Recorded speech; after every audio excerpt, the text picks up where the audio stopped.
Well, greetings and salutations, guys and girls. It's me, the off-grid warrior and ranger. Wow, I was a little disorganized there. The mic wasn't in the right place, but don't worry, I got it here in front of me now. Well, let me know if audio is working, guys. First of all, do we have audio? Hopefully all is working today. And let me know what the stream quality is like. I see there might be some bandwidth issues potentially. All right. I see a couple of the local gents and others are in chat. Thank you guys for swinging in today. Very kind of you. Hopefully all is well for everybody. Tomahawk, well, hopefully the funeral you attended went well and, you know, all is good. It's been a while since I've attended a funeral. Who else we got here? Kevin. Greetings, Kevin. Welcome. Good to see you, sir. Mr. Artiford is in the house, as they say. Audio good. Thank you, Tomahawk. Who else we got here? Natal, audio good. Thank you. Droidian. Greetings. Greetings, Droidian. Good to see you. Guten Abend, friend. Yes. Good day to you, sir.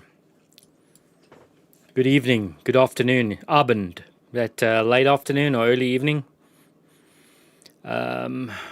Stretch Smith, good picture and sound. Well, Stretch Smith, that's I think a new-ish name. I haven't seen your name before, or maybe you've been a lurker. Welcome. Thank you for swinging by this afternoon. Mr. Artiford, all good here. Hot, hot, hot. Yeah, guys. Actually, today is not too hot. I think, unfortunately, my little temperature thermometer is on the fritz. Well, I've run out of batteries and I have no new batteries, but I'm guessing it's probably in the mid-80s right now, so quite tolerable. But I was just cooking, yes, cooking and boiling the kettle and producing quite a bit of heat in the cabin, so it definitely got warm. Of course, Ranger is with me. Hey, buddy. What are you looking at, Ranger?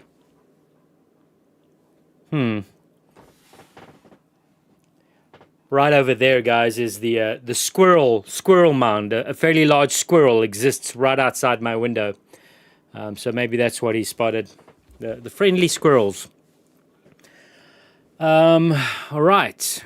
So yeah, Rangers here, and of course we have Mr. Scout, Junior Scout, outside. You know, he's still an outdoor dog and will probably stay an outdoor dog for some time. There's no ways I'm living with two dogs in this small cabin. Not sure what's going to happen in winter.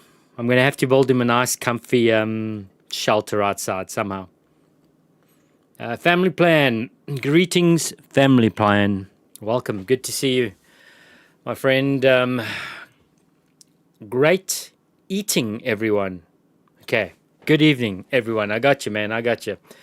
Tomahawk, hello, Family Plan, Stretch and Druid, Kevin. All right, awesome, guys. Good to see everybody here.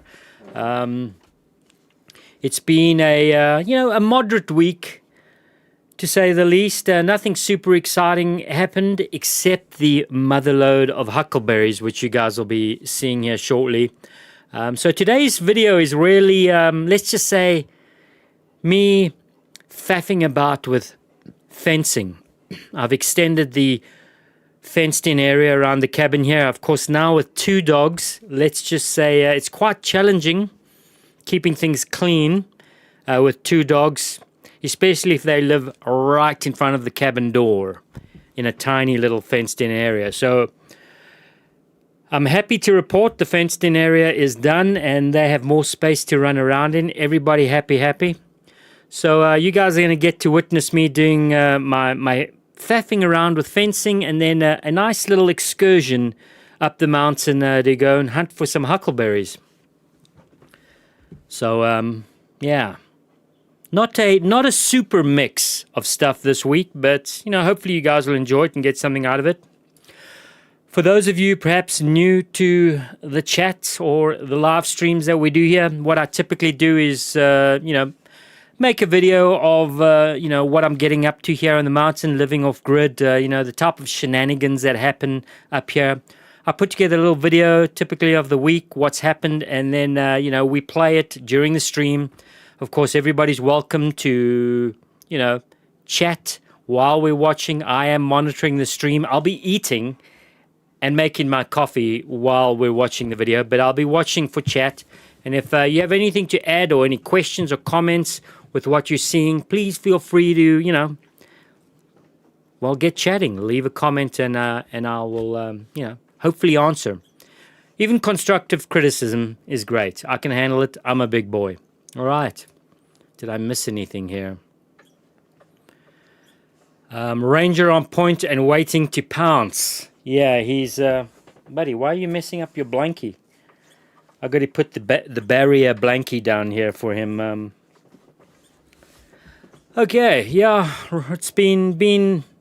I'm still adjusting, guys. The 2-dog thing is a bit of an adjustment. I thought it, I didn't really think much about this whole process of adding another family member. And let's just say it's definitely an added layer of complexity to almost everything I do up here.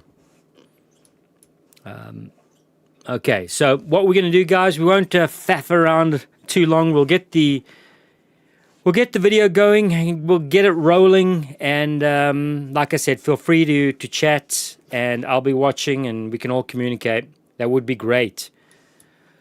Let's fire it up, and for those of you who want to hang out afterwards and chit-chat, we'll be doing that for a while as well. So let's see if I did my job correctly with getting the video set up. Okay. What we got here? Kevin, did you save me some huckleberries? Kevin, man, the huckleberries... No, I didn't, sorry. Actually, I didn't do a lot of picking. I did a lot of eating, guys, but I'm going to be heading back up tomorrow with a couple buckets and a 12-volt. I have a little travel 12-volt cooler that I'm going to take up there with the boys, and we'll get into some actual picking. So, Kevin, if you were around, man, I would definitely, hook you up with the huckleberries. I'm like the huckleberry guy for the next week or so. All right, let's get this video started, guys. And really, thanks for swinging in. Good to see all the regulars. I really appreciate it, guys. So let's fire it up. And let me know if audio is working, guys. I'll need an audio check as soon as the video starts rolling. Thanks. Let's go. Yes, I know. Extremely weird seeing a tractor up here. I'm not quite sure what to make of it. It looks very much out of place, guys. Okay, so I got a tractor up here. The neighbors were kind enough to let me use a tractor. Let's just say some bartering's being taken place over here. I do a bit of work for you. Maybe I can use your tractor, that sort of thing. So we got a tractor up here, and I'm moving dirt, guys. We're trying to level out this ground a little bit. We're not doing major land moving up here. I just wanted to fill in this little divot that I had here, guys. I try to move these rocks, not going to happen. So the idea is a fence line down here, somewhere over here, a gate, and then the fence will continue and hit the fence line you see back there behind the tractor. So we're adding on a big square over here, guys. Yeah, 2 dogs. need more space, more fenced in area. So that's the plan. A little more filling to do. And yeah, I did contemplate doing this by hand, you know, a shovel and a wheelbarrow. I'm glad I'm not doing that, because, you know, I do like to beat my head against difficult tasks for months on end to make things happen, but this is just so much easier. So we're taking dirt from here. The other advantage is if I can flatten out another area, maybe another greenhouse, not this year. We'll have to rob a bank in order for that to happen, but no, I'm just kidding. Won't be robbing any banks. Potential spot for a new greenhouse right here, or a parking bay for the snowmobile come winter, if I get the snowmobile fixed, that is. So yeah, guys, that's the plan. It's late afternoon. We're actually, I don't know, it's about 5:15 right now, 5 o'clock, so we got to boogie, make it happen. All right, thank you, Kubota. Thank you, neighbors. Let's make it happen.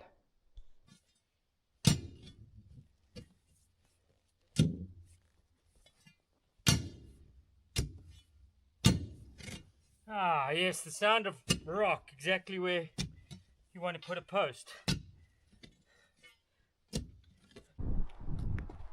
Okay, so the fencing continues, and I keep on making changes as I go along here.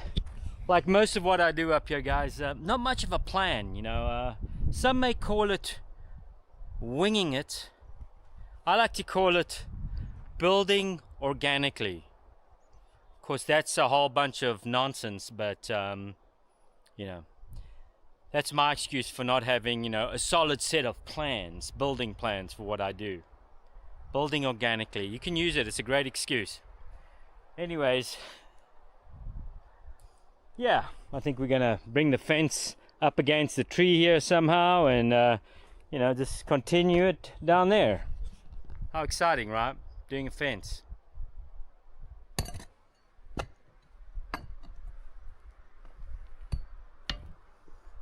This calls for a different kind of tool. It's all about tool selection, folks.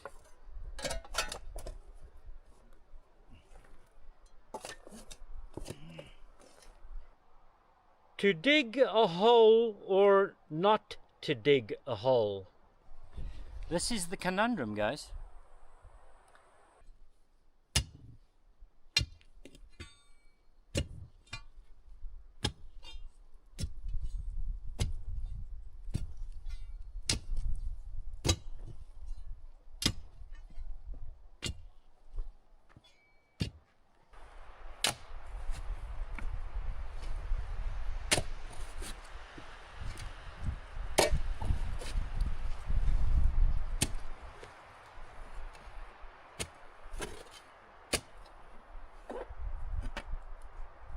Rock number one, those I can manage.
It's break time, guys.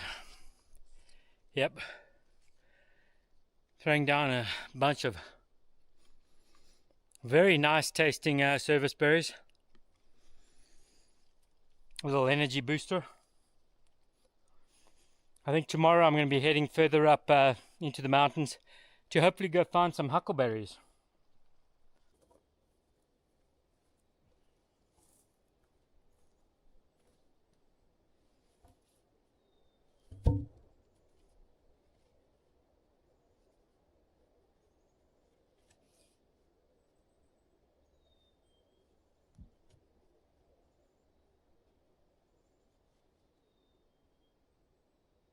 Ha! Done! Not quite.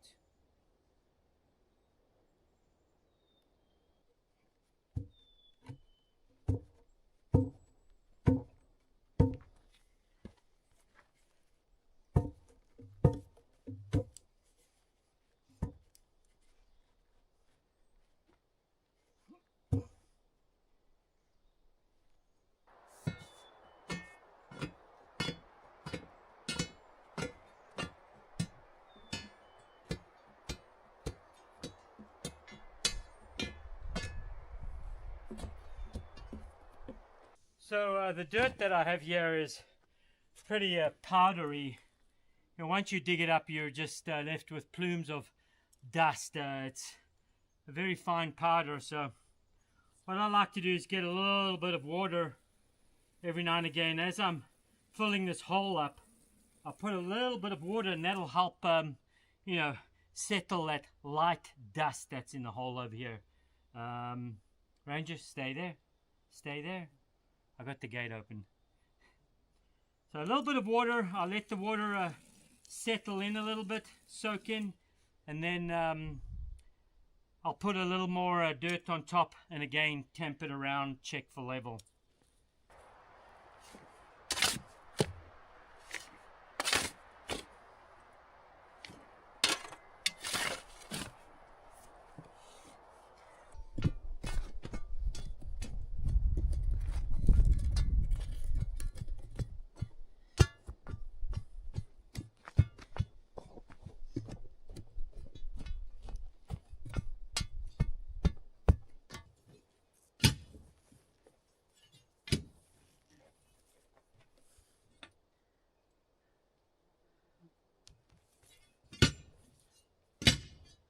Oh no, is that a big rock?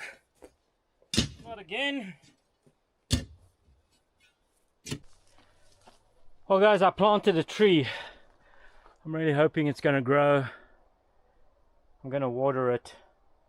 I'm sure it'll grow, right?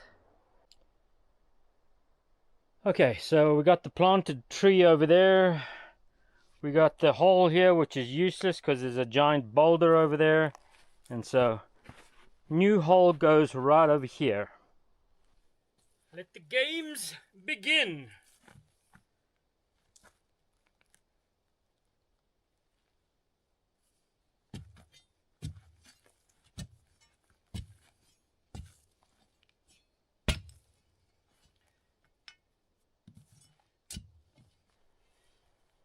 Is it too much to ask? I just want to dig a hole. Please, just let me dig a hole. I need at least 2 feet. I might accept 1.5 feet. I'm shooting for 2 feet. Please, rocks. Rocks, be gone.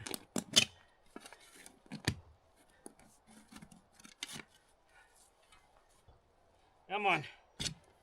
Work with me.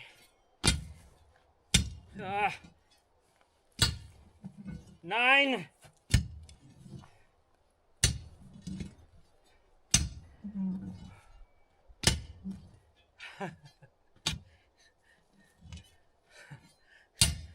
No.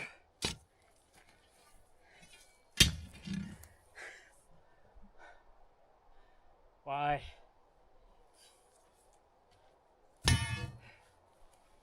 I might have to break out the gloves. I'm getting the blisters all over the hands right now. Okay, just for the record, real men don't use gloves, alright? So, what I'm doing right now, you guys aren't seeing any of this, alright? Ooh.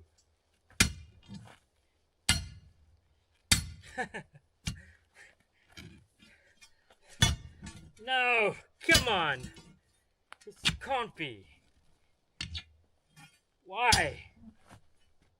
I need a hole here. Right here. Why do you have to be here, Rock?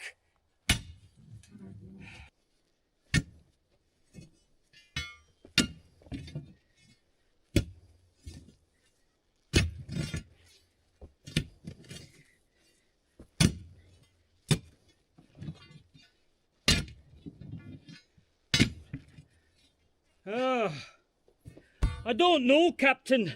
I really don't know anymore. Ah.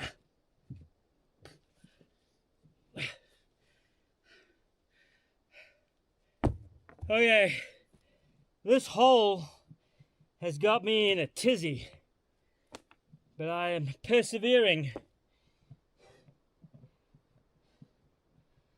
I have very strict requirements when it comes to hole depth, gentlemen. You know, it's looking good. Goodish. There's some wild wandering and diggering. Well, I'm calling it 2 feet. Well, yeah, 2 feet, guys. I'm calling this one.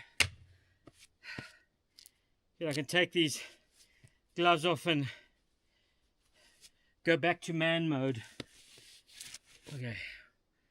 Whoosh, gonna have to clean the nails tonight. Maybe I will. It's not like there's any ladies coming up.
Oh yeah.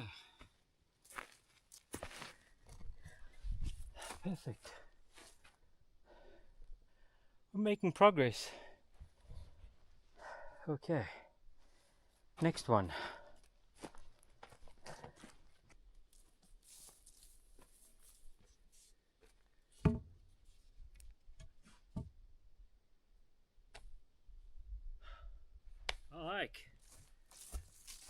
I think we will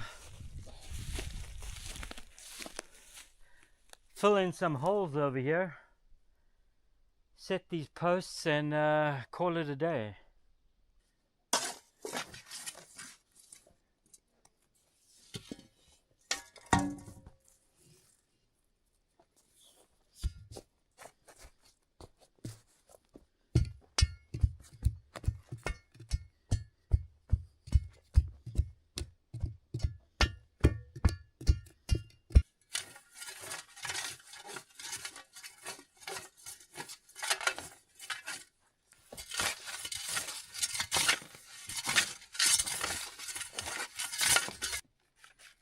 Old 16 gauge wire is what I prefer to use when it comes to securing fences to fence poles.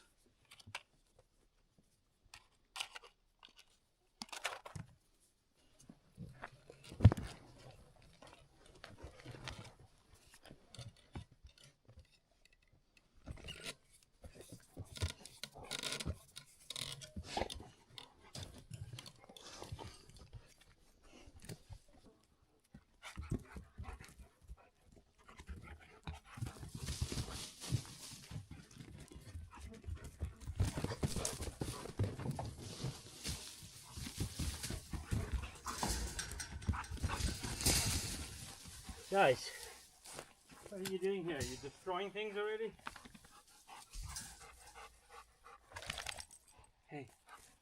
Hey, relax. I know everybody's excited. We've got a new play area, but you know, yeah. Just take it easy, boy. Take it easy. Don't break it yet. Let me build it first, and then you can break it.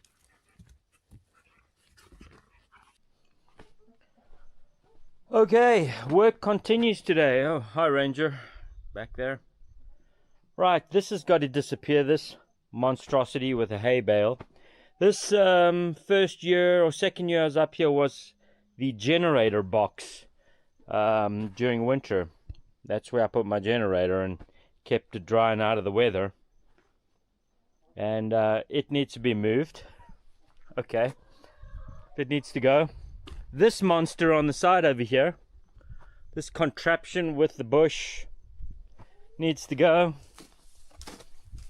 Bike needs to be moved out. Some wood that I have under top there needs to go. Everything on the side here needs to go. And we've got to start thinking about what we're, or how we're going to build this little lean-to on the side here. So that's the plan for today. We'll see how far we get. Also, I'd like to get up into the mountains later on this afternoon to go and scout for some huckleberries. So we'll see how that goes. What do you say? Want to go for some huckleberries a little later, Ranger? What do you think? Yeah? Huckleberries? Ranger actually does eat huckleberries. He likes them, so just sucks them right off the bush. True story. Okay, let's work.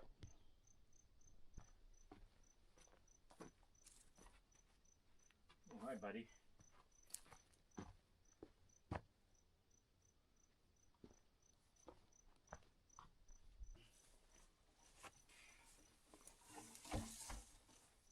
Yeah, the ever handy pallet. The only problem with pallets, guys, on the ground, mice love them. Mice love pallets. All critters, pack rats, love pallets. It's a wonderful little home for every little critter.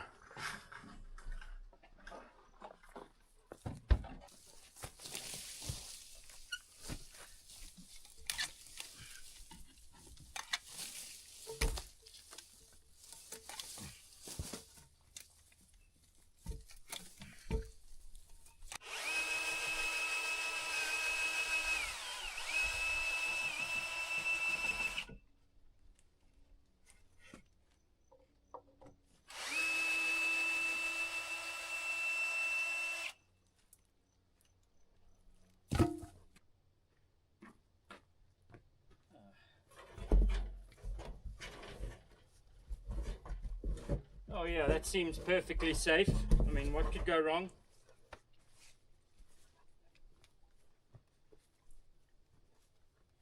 Guys, you know the number to call if should anything happen, alright? It seems perfectly safe.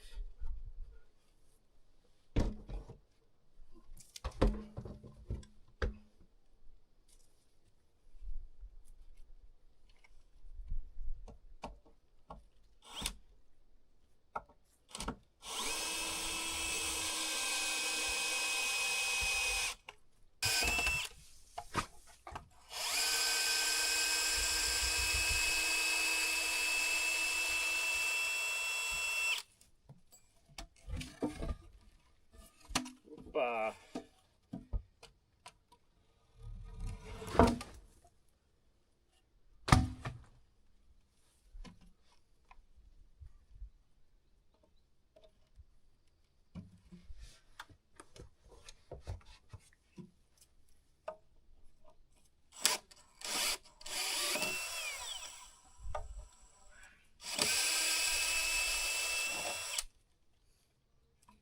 Hey dogs, you're in the zone there.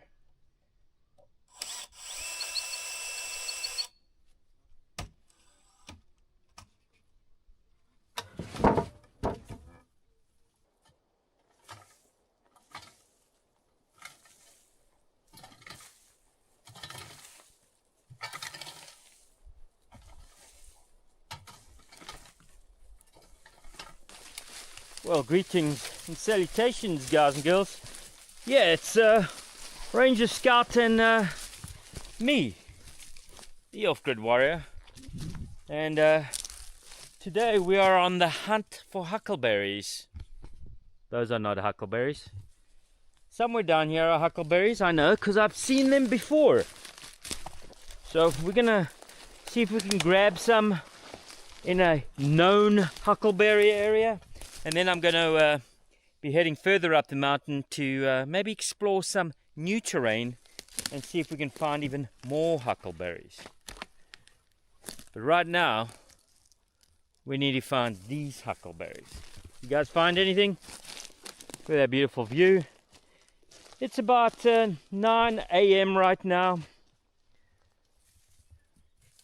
Gotta keep track of all these doggos. Both of them are, you know, free spirits. They like to run given the opportunity. What do we have here, folks? Oh, hang on.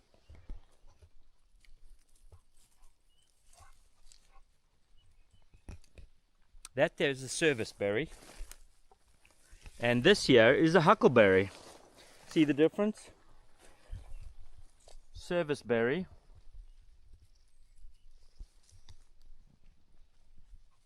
And huckleberry. Delicious. Of course, the huckleberry is way superior to the serviceberry. First serviceberry of the day. I mean, huckleberry. Oh, so good. But so small. These bushes are tiny. See if we can get a few more here.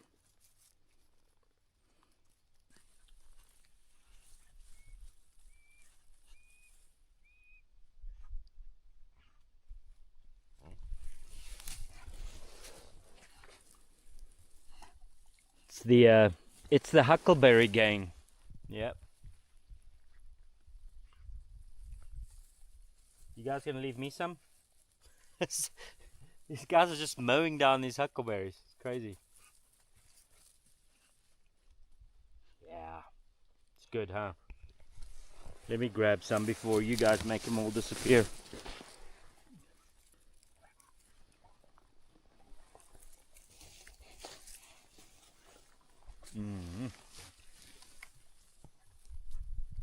Good stuff. Well, you know, hopefully we find a spot to turn around. I've seen a few huckleberries. Let's just say I noted their location. They were pretty juicy. and plump, but I thought I'd carry on further down the roadway here. You know, I'm in explore mode. Haven't seen anything since though. We shall see. Oh boy. This might have been better suited for ATV. Boy, it would be a shame if I got a flat tire right now.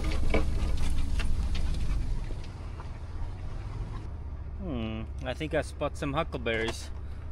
I think we will let the boys out for a little. You guys need to get out of here. Ranger, why can't you act more like Scouts? Huh? Why? Ha! Just follow the dogs. Here we go. Good one, boys. Good one. Oh, these are plump and juicy. Perfect. Ranger. Ranger's on the deer trail. Hey. Hey. Oh. Look at these guys. Perfect. Oh my goodness. No, this is my bush.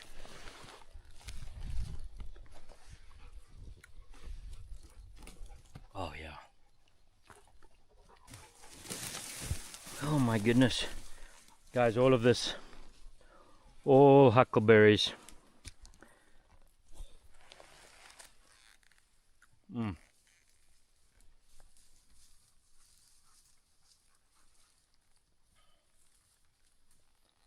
Wow, look at that big Douglas fir over there. Guys, we've hit the bonanza.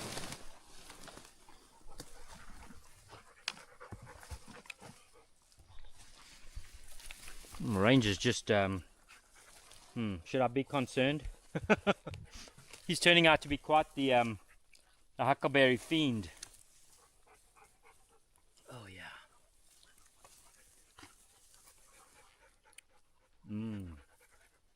Guys, this is good stuff.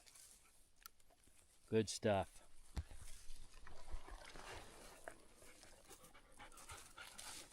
Damn. I gotta figure out which ones haven't been slobbered on by my dogs. Let's take a look at this very healthy old Doug fir over here, guys. Look at this monster. Oh my gosh, this is insane. Huckleberries everywhere. Huh. You know what they say, where there's huckleberries, there's also bears. I've seen some bear scat, couple piles coming up here. But, you know, we'll keep a sharp eye. Hello, Doug fir.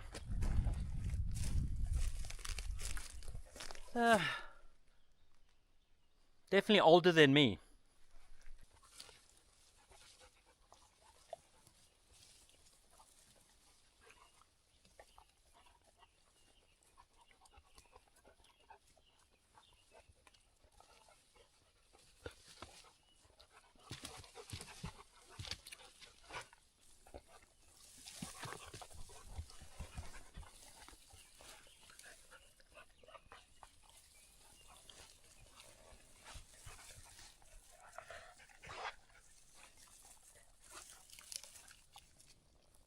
Buddy, you're not supposed to eat the leaf, okay?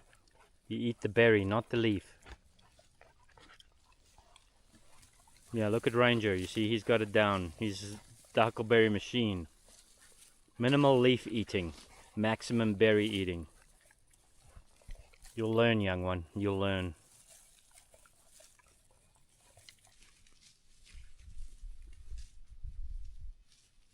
Oh, boys.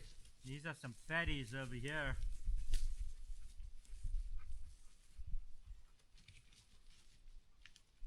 Oh yeah, you got the fatties.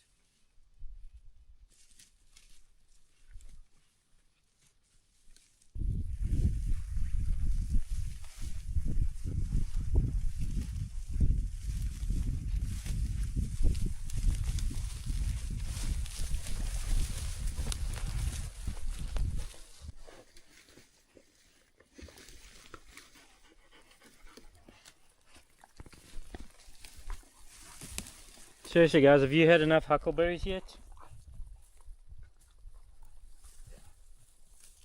Ranger, I'm getting a little concerned, mate.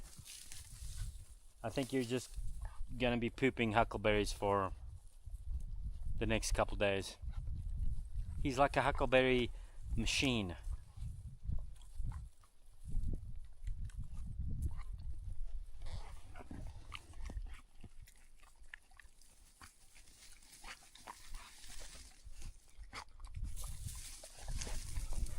Note to self, don't come back here and pick huckleberries from this bush. Yeah, I mean, he's slobbering all over the thing.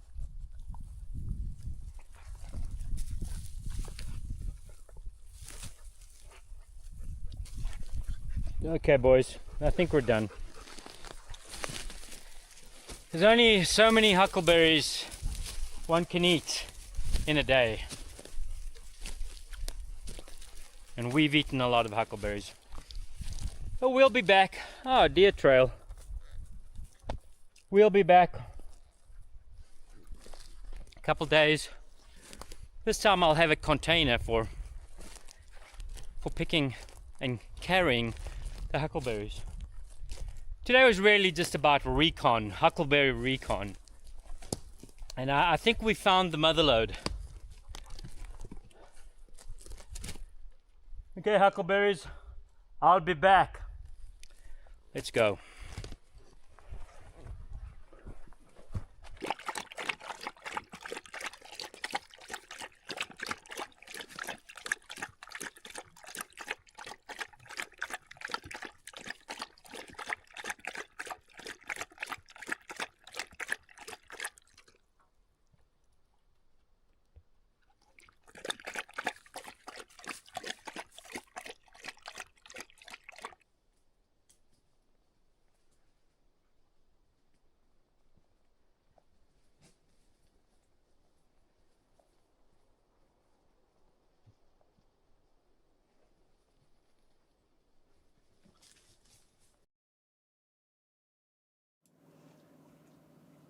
And we're back. I think we're back. And that's all she wrote, folks. The Huckleberry Adventure was a good one. As you can see, huckleberries galore. And that wasn't even all the huckleberries I found. I found several patches. I think you maybe saw 2 or 3 of them there.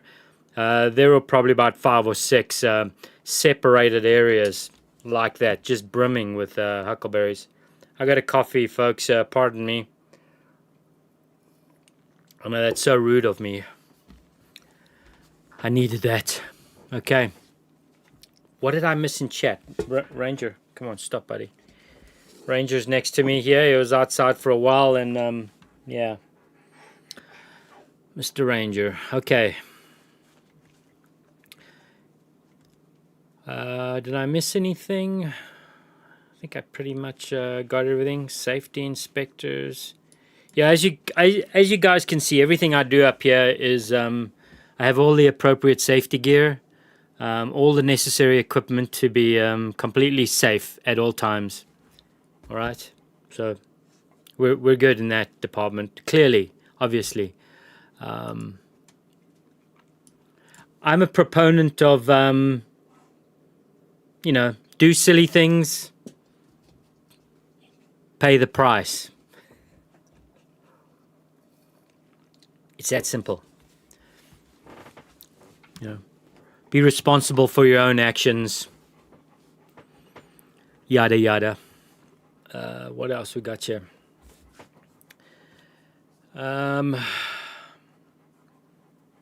tomahawk sounds good. Shoes, tomatoes, boots, dogs, and good weather. Yeah, and I've got it all, man. Wait, hang on. Tomatoes. The tomatoes are still growing. Fingers crossed. You know, they mature into something edible. I've already had one cucumber off one of the cucumber bushes that I planted. It was like a mutant cucumber. There's like nothing else on it except this cucumber this size. It just like popped out of nowhere. So I duly did my job and ate it promptly. I think supposedly with cucumber plants, you should always take care of the first one as soon as possible. Pick it off, because I think for some reason, if you let it mature for too long, the first cucumber, if you let it mature for too long, it can stunt the growth or stop the growth of more cucumbers on that bush. I don't know if I've got that wrong, guys. You help me out on that one, but I think I heard something like that at some point. So always get that first cucumber off. Okay, covering all the topics already.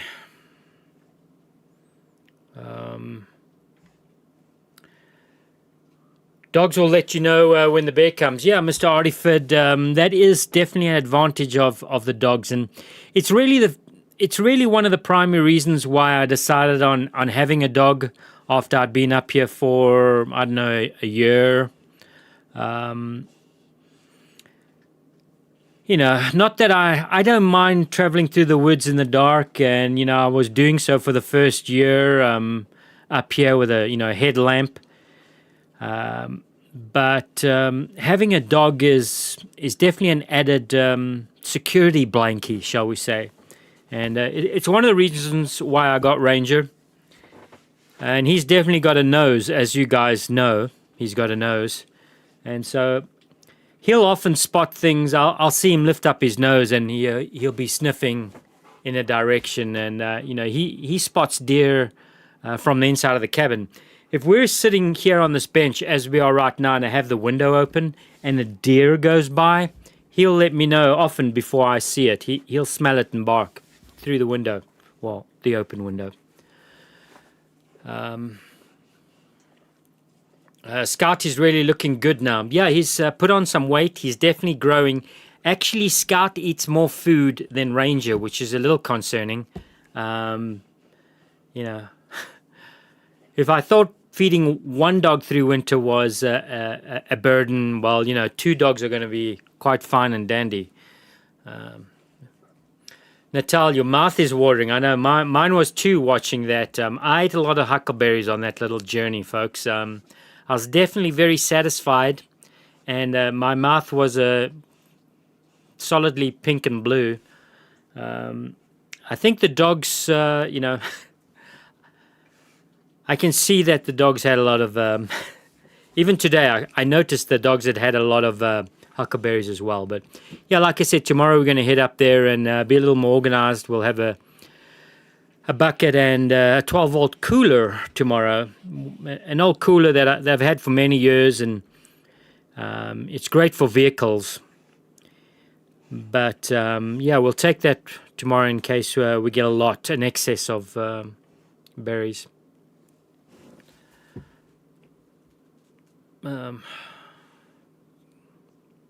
Kevin, good audio and very interesting. Well, good. Thank you, Kevin.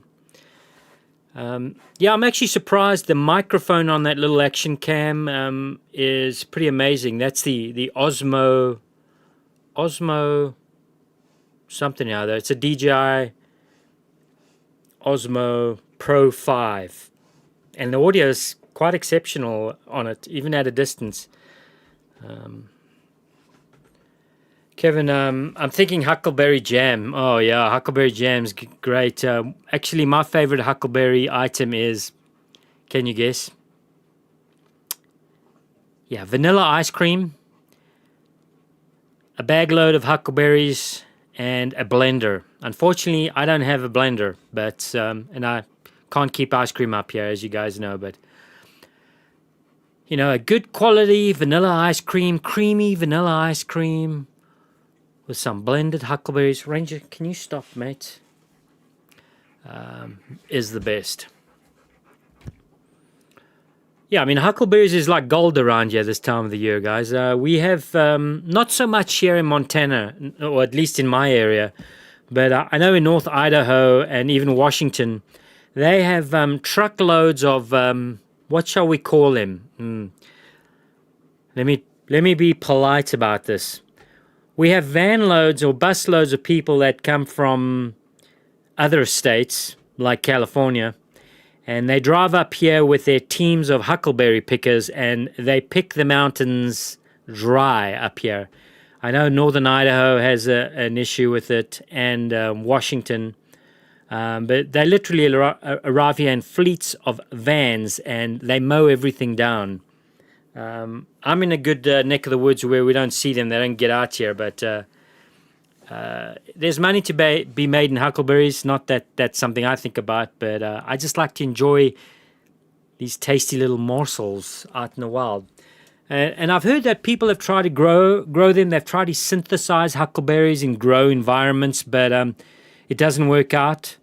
I mean, there's synthetic flavored huckleberry, but the actual berry itself can only grow wild and only does well wild, which is good. I like that.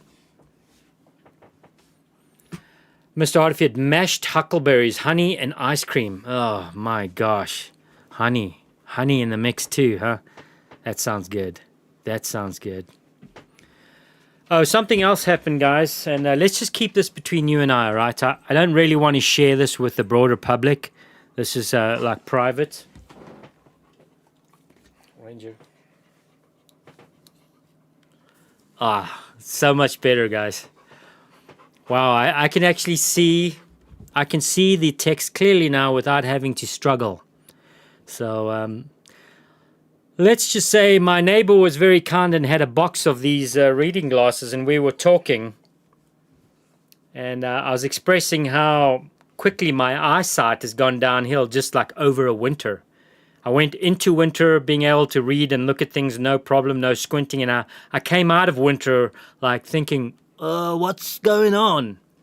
So, yeah, we'll just keep this between between you guys and me, all right? Don't tell anybody, and let's not share this publicly, okay? Oh my gosh, what a relief. What a relief. It's insane. Yeah, you know, I also have one eye that has a cataracts that's growing over, so, you know, that was years out in the field and out at sea, you know, abusing myself, eyes and body. Paying for the damage now, but yeah, guys, I'm still trying to, you know, get over how nice this is to be able to read small text. Anyways, like I said, it's private. Don't share this with anybody. Oh my gosh, crazy. Yeah, it definitely helps. Anywho, moving on. Natal, we don't see them here yet. Oh, really? You're not seeing the you're not seeing the pickers? The pickers. Family plan. I am sad to report I spotted a van with a California plate that looked exactly like what you described the pickers to look like. Yeah. So much I want to say, but not on this channel. Not publicly. Okay, Kevin, no shame. I've been wearing glasses for 35 plus years. Yeah, I'm being a little tongue-in-cheek and, you know, making a light joke of it, guys. But, yeah. I put these on for the first time just, you know, I don't know, 3-4 days ago, and it was like, whoa. I've got so used to pulling out the cell phone, and then, you know, if I want to read ingredients on the back of a can or a bag or something, like, I pull out my phone and use the camera to, you know, read the label. And that's what I've been doing for a few months now, but so much better. Okay. Natal, looking good. Family plan, glasses are much better than a blurry world. Yeah.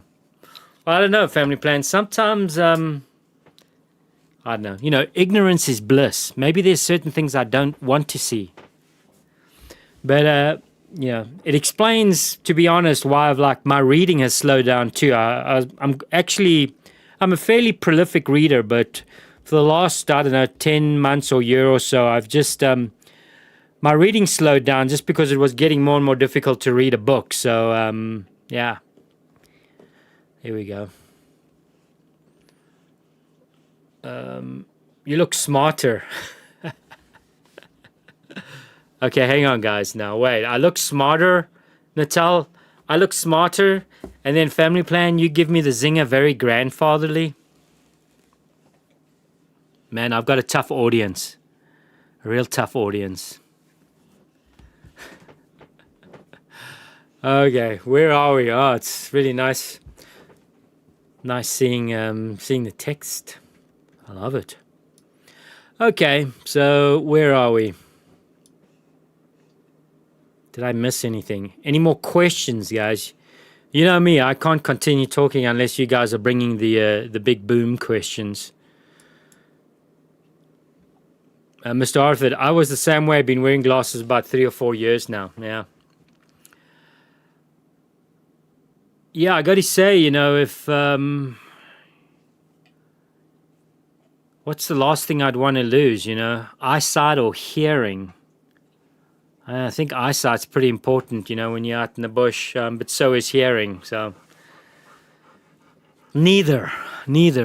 Kevin, how about more sophisticated? Hey, Kevin, I like that. I like that a lot.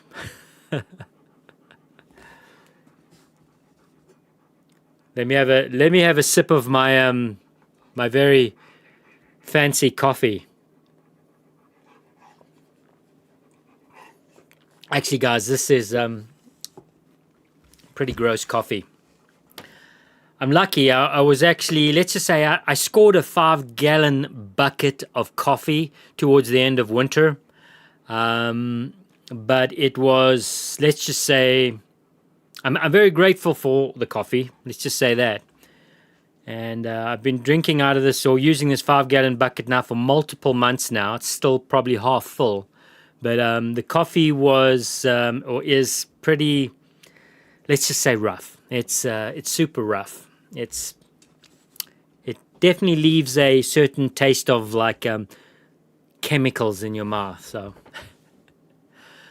I still need to figure out. Somebody sent me some very exotic coffee beans. I forget where they're from, Indonesia or someplace. And I still need to figure out a way to grind them because my grinder actually chokes when I try to grind these Indonesian coffee beans. They're very tasty and interesting, but I think they need to be roasted and have a serious industrial grinder to get through them.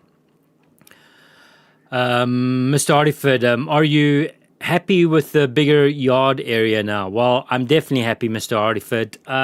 The dogs are happy. They, I think it's a little healthier for Ranger too now that he has a dog friend and doesn't have to exist with only me.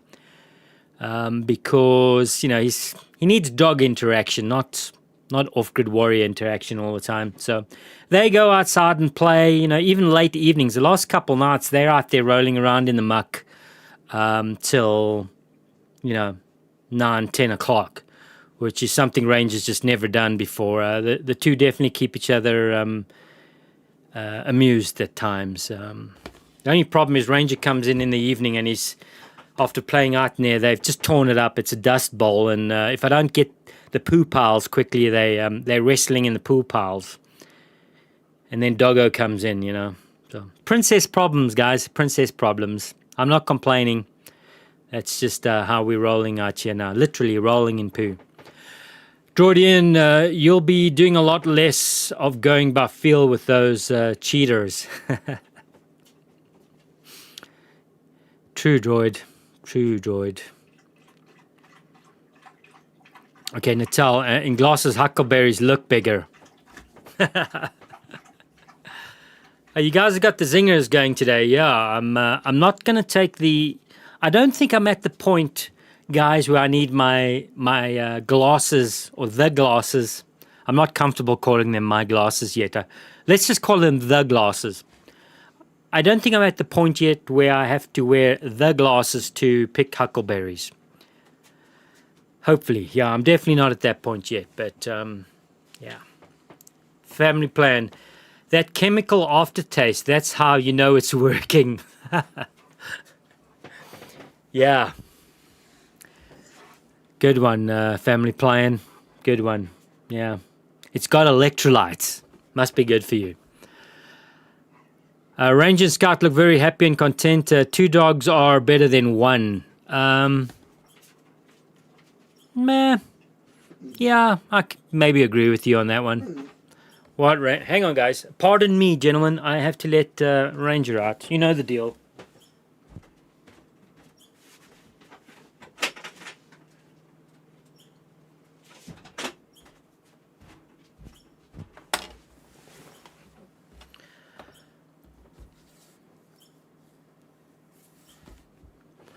Okay, let's do this without the glasses. Man, I wonder if the glasses make it worse, because now it's even more blurrier than usual.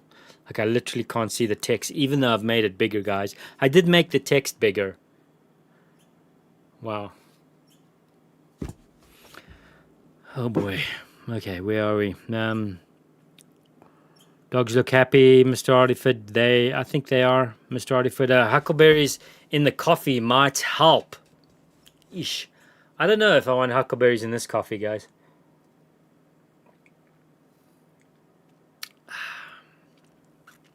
I just put a lot of sugar in it.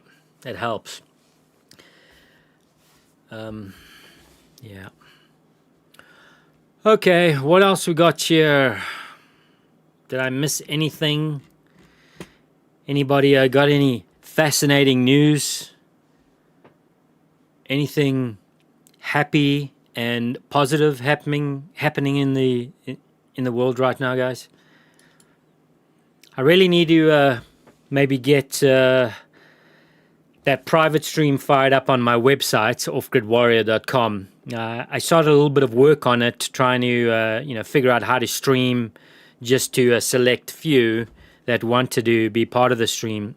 Something off YouTube that we could discuss broader topics. So I know a few of you were interested about that in the past, and maybe I'll get back to making that work. There was a few technical issues I needed to solve with stream quality and finding a free service at least that I could integrate onto my site and have full control of it. That's the trick. There's a lot of free services out there, but none of them give you full control. If you want full control, you got to pay. And I think in order for me to host my own streaming, it's probably going to cost about $12 to $15 a month, and I don't think. I don't think we're there. Anyways, where are we? How far did you have to go to get to the berries? Family plan, I would say 8, 10 miles. 10 miles. Somewhere around there. That's ballpark. And fortunately, all of it's pretty close to some roadway. Some of the roadway that I had to use was not used a lot. It was quite overgrown in some areas. There were some areas that were just more suitable for an ATV or a quad, but since I'm a guy who doesn't care about scratches on his car, I didn't mind, getting brushed on either side. But yeah, I'd say 10 miles. Ballpark figure. Tomahawk 1775. Who cares? Who cares about what's going on? Who cares about I don't know, did I miss something there, Tomahawk? Who cares about what? Mr. Artiford got the solar light and camera pole up this week. Solar light and camera pole. Is your camera pole? I'm guessing what, like a surveillance camera? Does that run off batteries? What type of camera are we talking? Like still camera, game camera? Natal, how steep was the hill where you found the berries? Not very steep, Natal. It was literally just a little bank you had to walk down off the road. So I'd park on the road and literally, I don't know, 20 paces down the hillside, 20, 15, 25 paces down from the roadway were the banks of an ocean of huckleberries. So it was not very extreme at all, and I think most people would be able to traverse through the patches quite easily. How steep was the hill? Okay, we got that one. Kevin, scratches on your van just add character. Yeah. Yeah, a vehicle needs character. My days of buying new vehicles, clearly, guys, as you can see how I live, the new vehicles are just not a priority anymore. But I think even if I if for some reason a briefcase full of cash dropped out of the sky, I would be quite happy just having a second-hand vehicle that ran well. I have no desires, and I learned my lesson years ago about buying new vehicles. That's just dumb. But, sometimes in life, especially as a young person, you have to go through, you have to climb the steps. And feeling that you need a brand new car and a, big screen TV and all the toys, there's times in your life where you feel that's something you need, and then you grow up, mature, and you think, well, that was a waste of money. I remember having a brand new Toyota 4Runner. This is back in the day when I was still living out in Seattle. And I purchased a new 4Runner, and I think I bought it midweek. And of course, I had to race out into the mountains on that weekend. So, and I got myself into a spot of trouble with a new 4Runner. It was a silver 4Runner. And I got myself on a mountain pass, an old log skidding roadway, and I got myself into a situation where I couldn't turn around, and I just kept on having to go, and the bushes just got thicker and thicker, and it got to a point where they were growing over the roadway, but I couldn't reverse or turn around because I had 5,000-6,000 drop over here, and so I just had to keep on going. So there was me and my brand new vehicle just all these bushes, giant bushes, just tearing down the side of the vehicles. It was painful at the time. Mr. Artiford, yes, sir. Live camera, two-legged creatures can't be trusted, or can they? Yeah, I would actually. I've considered over the years being up here how some game cams would be nice. When you live out in the boonies, you develop a acute sense of, what's moving through the woods and where they are, especially if you move around like I do. You'll notice scat. I know where all the well-traveled deer paths are around here. But I think it would be nice to capture some of the game on cameras. We do have, winter gets quite exciting with the wolves. We have coyotes throughout the year, and there's the bears too. And I know where they are. It would be a fun thing to do to capture, game footage up here. But I don't know, the decent cameras, I think they're pretty expensive. So not anything I'm going to be spending money on. Sounds like a premium berry patch. Yeah, family plan. It's definitely premium. I used to have a couple in northern Idaho in the Silver Valley area. Some huckleberry patches that nobody was finding unless you were prepared to do a couple hours hike through some thick, dense woods and steep inclines to get there. There were no roadways, no trails. And they were good patches, but the patches up here are definitely... those patches, let's say, were a 7 or 8. These patches up here are definitely a 10 for me. I mean, they're just thick up here, and they're all over, and healthy, and big. Mr. Artiford, yes, I have 4 game cams and 4 live cams. The things you see on them you wouldn't have noticed without them is great. Yeah. I think the last time I looked at game cams, even the cheap ones were, I think like $140 or something ridiculous like that. Actually, those might have been a little more expensive, but I think with game cams, you want to invest a little bit of money in a decent one so you can get some good footage.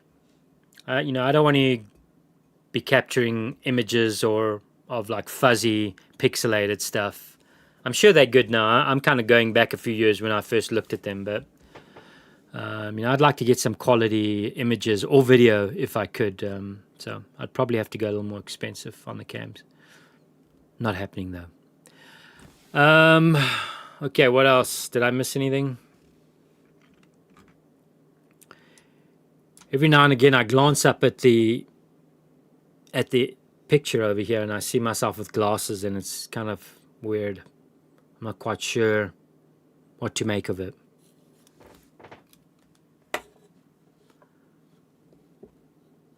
Yeah. Everything is blurry. Mr. Artiford, Amazon, $44 game cams, really? That's real cheap. Is that what you've got? Is the quality good? Does it do video? Does it capture night action, low light? What is that like on a $44 game cam?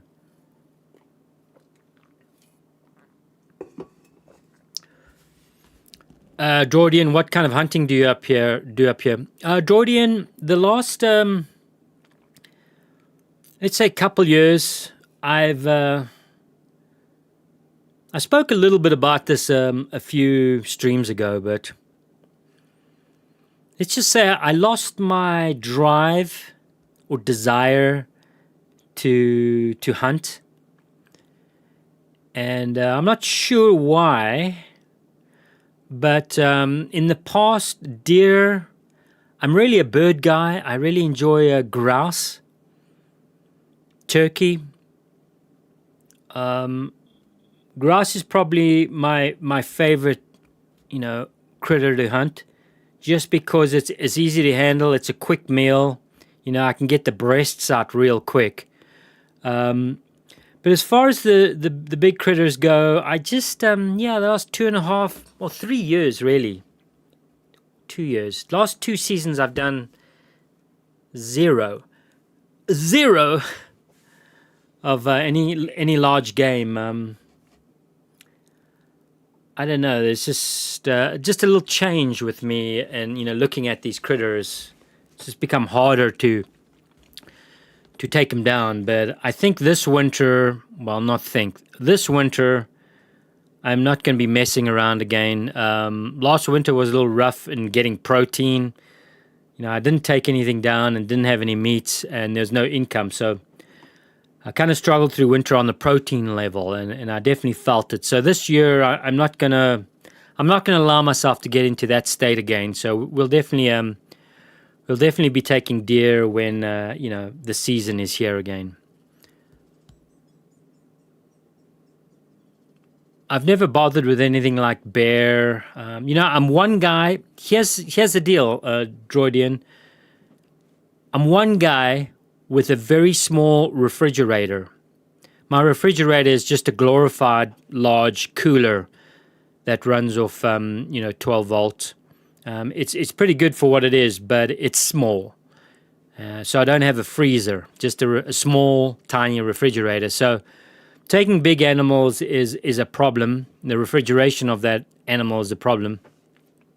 I do have the smoker. It's one of the reasons why I built the smoker outside too, is to cure meat. So as you get closer to winter and temperatures drop, the options will open up for me to, perhaps take a larger critter, and portion it, and then between smoking and curing and it getting cool, I can at least keep the animal for an extended period of time. There's a lot of information there, Droidian. Hopefully that answered your question. Mr. Artiford, pretty good, but pretty good. Not 4K, but 1080 quality PC vid and IR. Yeah, I mean, 4K is nice, but I think 1080 is fine. Okay, well, that's interesting, Mr. Artiford. Maybe you can send me the link for that. Not that I'm going to go out and buy it, but I'm curious. Like I said, it's been a while since I've looked at cameras. $40 seems pretty low, but if you say it's good, maybe you can send me a link or something. Kevin, wearing glasses for a while corrected your vision. Then without them, everything will be blurry for a few minutes. Okay, yeah, I guess that makes sense, Kevin. This is literally like the fifth or sixth time I'm putting them on since I've had them. But yeah, you're right. There's kind of I mean, I can't see Jack when I take him off for a while. Tomahawk, I despise people who have to cheat to get ahead.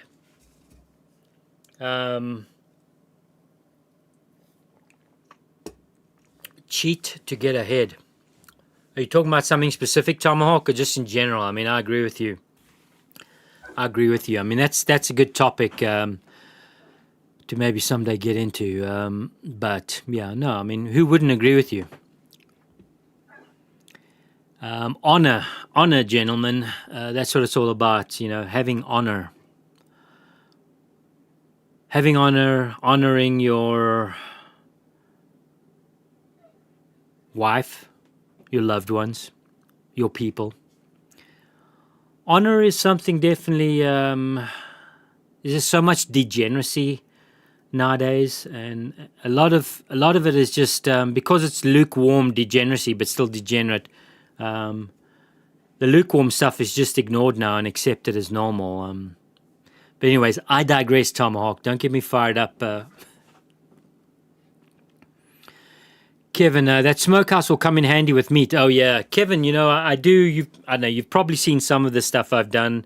You guys call it beef jerky. I call it biltong, or cured dry meat chunks.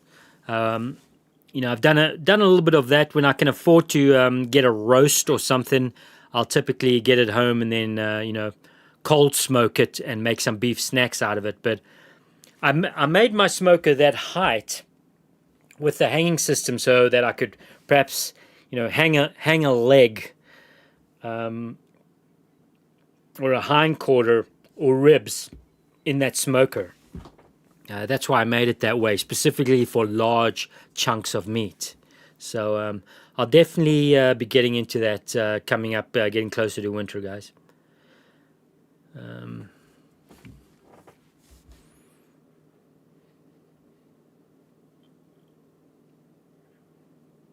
Family plan, get some blurry game cameras and start posting blurry footage with spooky background music.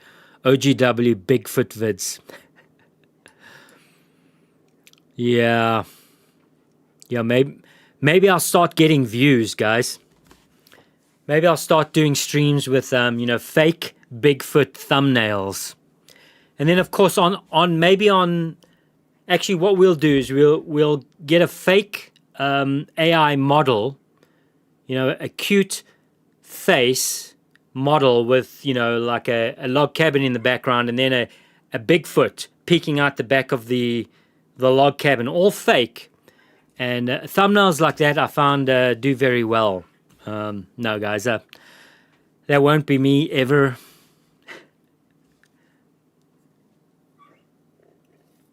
I have played around with some, I've mentioned on this channel there are some things I do as a hobby, a little bit of coding and stuff I do just because I have an interest in it.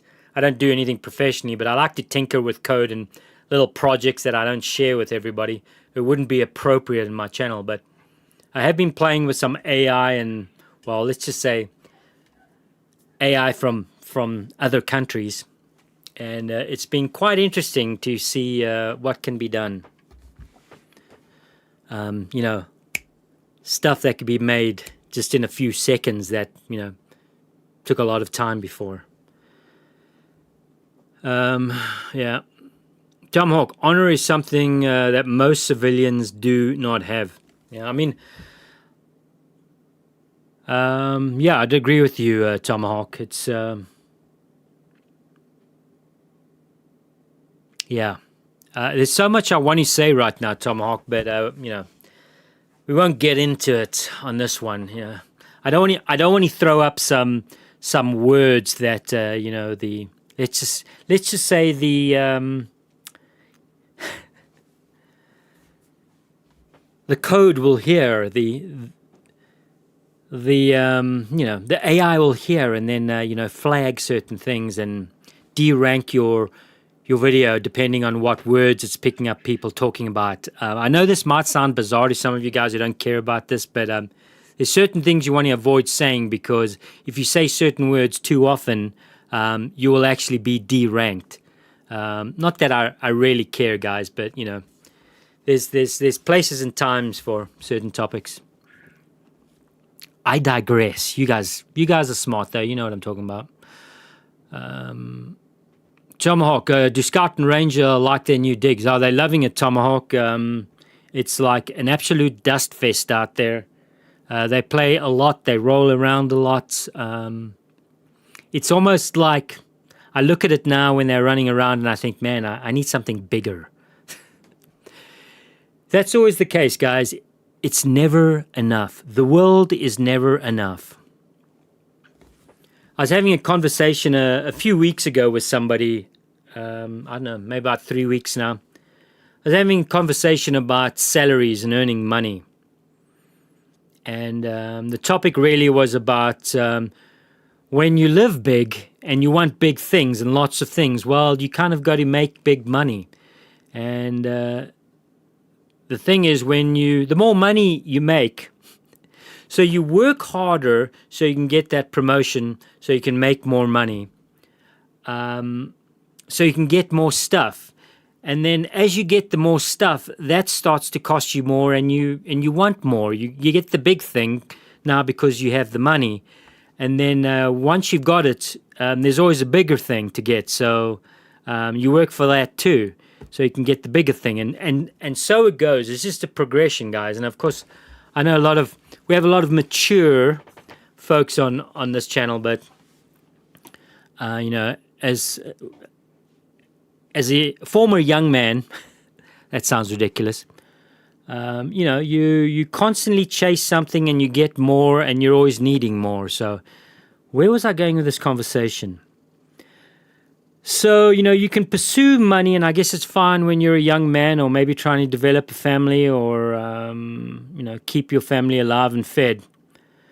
But it's never enough. It's never enough. And it's only when you reach a certain amount of maturity, I think, and have had experiences that you realize there are more important things. And that there'll never be enough money. There'll never be enough promotion. There'll never be enough commissions, because as it comes in, you spend more and then you need more. You go from a small home to wanting the bigger home, from the 1-car garage to the 3-car garage home. That costs more. Then you need more.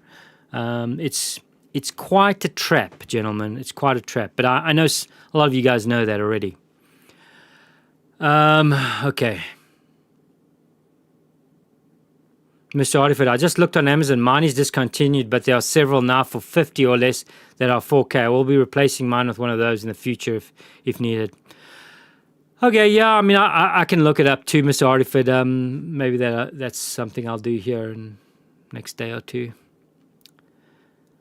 Tomahawk was wondering if you ever hunt or trap rabbits. I have hunted and I have trapped rabbits. I haven't for about... the last time I took a rabbit was with a 22.22. That was about 5 years ago. I have trapped, snared, probably, I don't know, 6, 7 years ago, 8 years ago. We actually have a bunch of rabbits down at the bottom of the mountain here. I know where they are. So... I think, I've done that, Tomahawk. I'm actually a big fan of rabbits, even farm-raised rabbits. If I, there was a time where I could get my hands on them. They're a little bit plumper and fattier than your wild rabbits. But I love rabbit, love cooking rabbit. It's not uncommon in some European countries to buy. So, I mean, bacon wrapped. Rabbit is actually pretty bland, guys. It's not super tasty or flavorful meat. It's not gamey. There's not a lot of flavor to it. So rabbit is all about, cooking rabbit's all about, how you're cooking it and, what are you cooking it with. You typically need to add a lot of fats, butters. Bacon fat is the best. Bacon fat. Bacon fat, everything, but you need good bacon, guys, not that Hormel stuff.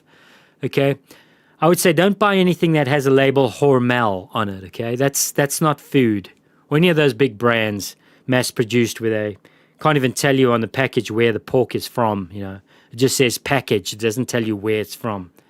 Anyways, I digress. See, guys get me in these little loops and I go down tunnels. But rabbit stew is great. Slow cooking. Rabbit is not something you can cook fast either. Well, you can, but it's not the best way to do it. You want to slow cook and tenderize it somewhat. And stews are great. You're absolutely right, Tomahawk.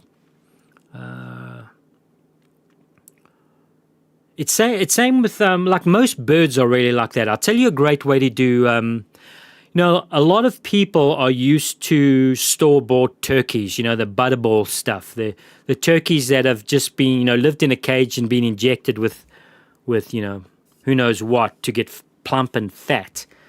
Now, granted, those turkeys can taste nice. I'll give you that. But wild turkeys, if you've ever experienced wild turkey over your butterball turkey, you'll find that most people don't like wild turkey after growing up on butterball turkey. But wild turkey really, I found the best way to deal with turkey, and you can't do this in the middle of summer because I don't have controlled temperature. But the best thing to do when it's cool, late time of the year, cool, is to hang up. You kill the turkey, and you hang it up overnight. Doesn't have to be not in a refrigerator. Just hang it up in a cool or basement room. Hang it up and just let it. I know it's going to sound gross. Just let it hang and marinate in itself. Don't even bother plucking it or doing anything like that. Just hang it for a night, 24 hours, 20 hours, and just let it relax. And then you take it, pluck it, and prepare it either, like a stew or slow cook somehow. But that period of hanging does a lot for the turkey. The lactic acid is worked out of the muscle and the meat, and it rests. It actually becomes a lot more tender just with that slow hang in room temperature, cool room temperature. That's the best way to do turkey in my experience. It's just the key of hanging it overnight. And don't worry about it. You're not going to die unless it's boiling outside in the middle of summer. But just let it hang. Let it relax. Let all those acids work out of its meat. It's going to be great. Then do what you would normally do to it. That's how you do a wild turkey. Then you can smoke it. I actually like doing a light smoke on it. And then, maybe then stewing it or, doing it in a pot Dutch oven outside. I've done grass in Dutch ovens outside over firewood, coal, but that hanging is key with especially turkey. Have you ever used or tried a Dakota stove? Tomahawk? I'm not sure what that is. It sounds familiar. Is that when you dig like an in-ground stove? It sounds familiar. I'm out of the loop. Yeah, I'll either look that up or you can, yeah, Tomahawk. I'm going to try something here, Tomahawk. See if I can do this. I have to be logged in.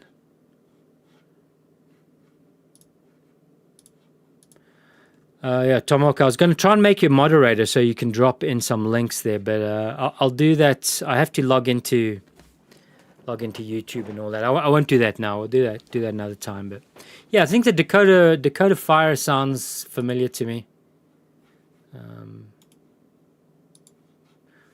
Whoa, huge text, guys, huge. Okay, let's get back on track here. Yeah. Same with big game. Yeah. That's, I think with meat in general, guys, there's it's like dry aged beef. There is an advantage to aging your beef or hanging it. Again, the key thing with hanging or aging it, it needs to be in the right temperature. It can't be a warm environment.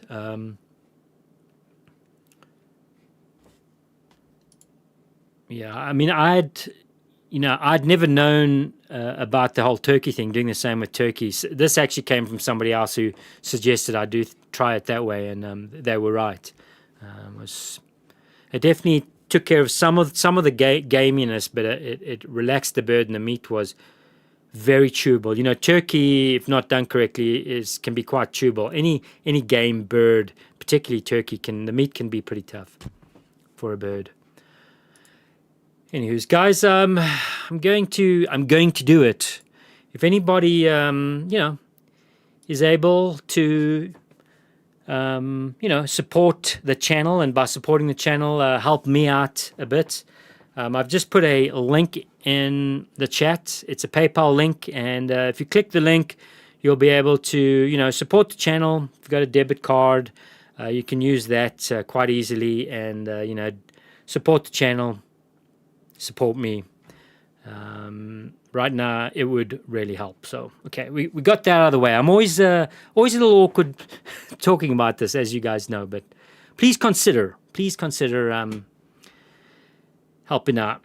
All right, Mr. Ardiford, while we're on the sub, why is biltong so expensive? I've been wanting to try it. A droid, Ian, I've noticed biltong seems to be, well, really the last couple years, biltong seems to be a thing that's becoming a little more mainstream in the American culture. Not quite mainstream yet, but I'm seeing it advertised and people talking about it. I think back in the day, in my CrossFitting days, I'd seen some of the CrossFitting companies were doing these beef snacks, and then there was like it was the first time that I saw biltong advertised as like an athlete's ultimate beef snack, protein snack, natural protein snack, and it was expensive then. And lately, I've seen a couple companies too now pushing these tiny bags of biltong that are pretty expensive. I've actually purchased a couple, not online and not recently. Maybe a year or so ago, year and a half ago, and I wasn't very impressed. Jordan, but honestly, you can make it yourself, man. You don't even need a big setup like what I've got there. It's really easy to make. Challenge yourself to perhaps make it. Build a little wooden box. People make biltong in plastic Tupperware boxes. They'll put a little fan, a little like a computer fan, on one end, and a computer fan on the other end to like pull air in, push air out. And typically, what people will use is a light wattage light bulb, just for a little bit of heat in there, because you want dry heat in your in this box. Again, this box could be a plastic tote. Often people use like a clear plastic tote, and so you can just make a hole in it, put a very low wattage light bulb that'll generate a little bit of heat in there, and then a $8 computer fan in one end and the other end. And you can cure biltong that way in your house, guys. It's really quite fun to do. So consider that. Draw it in. There's a lot of info online about making those boxes. Just, YouTube biltong box, homemade biltong box. And there's tons of stuff out there. But I've noticed it's a bit ridiculously expensive. I think it's expensive, Jordan, because it's... the people making them, or the companies making them, it's still relatively small batch. It's not like what are those gross sticks? The gym something other, gym sticks. You buy them in gas stations. They're like these beef sticks. I don't think there's actually beef in there. I think it's just some kind of something. I don't know why gym is in my head, but it's gym something either. That sort of stuff's all cheap because it's mass produced and it's probably not even meat. But biltong, if it's proper biltong, it's made from a singular chunk of meat. All right. Unlike beef jerky, which the mass produced beef jerky.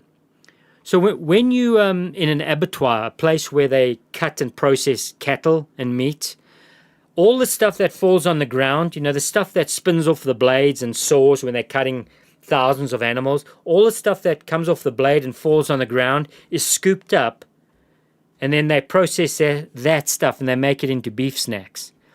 That's pretty cheap. Biltong, however, is from an actual piece, a solid piece of meat from an animal that needs to be sliced off. So it's a different process. It's, I don't know, maybe it doesn't lend well to being mass-produced like some of the jerkies. I mean, a piece of jerky from the gas station might have 1,000 cows in it. I mean, literally. I know it sounds ridiculous, guys, but I think that's the big difference, Droidian. Hopefully that made sense. Slim Jims, thank you. Slim Jims, yeah. Ooh. I've had a few Slim Jims back in the day. It's been many years, but I do know that I was always weirded out when I ate them. Okay. Went out hunting and get some game. We try to put the game on the hillside to let it drain out while gutting. Yeah, well, that's key. Well, shot placement, you know, get it in a good place and get it hung for sure. Mr. Artovitz, solar sun stove. Oh yeah, that's another way I've seen people. You know, I don't know. The solar sun stoves seem like a great. I'd love to play with one, but the fact that it can only be used certain time of the year on specific days is not ideal. Tomahawk, we stay camped a mile or so away and wrap our fresh meat in cheese-style cloth to keep the bugs off and the blood out of our packs. Well, Tomahawk, you guys sound like you know what you're doing. It's pretty organized. So that is when we use the Dakota stove for cooking our overnight meals. Now, I'll have to look into the Dakota stove.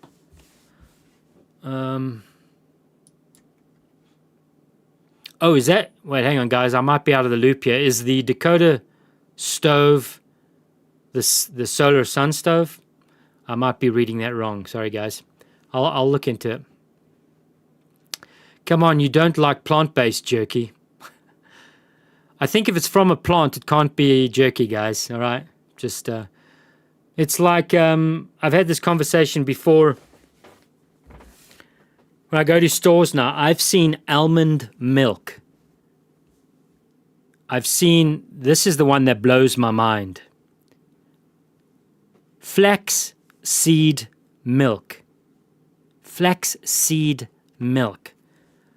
I mean, you know the udders on an almond are pretty small, but can you imagine what an udder looks like on a flaxseed?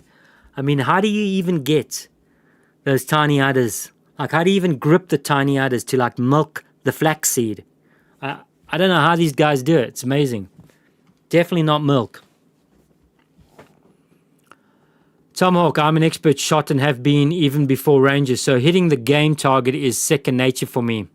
It should be, Tomahawk. Awesome. Yep. You know, I do think though, Tomahawk, although I would like to say what you're describing there is a lot like riding a bicycle. Once you've ridden a bicycle and you know how to ride a bicycle, you're always going to be able to ride a bicycle.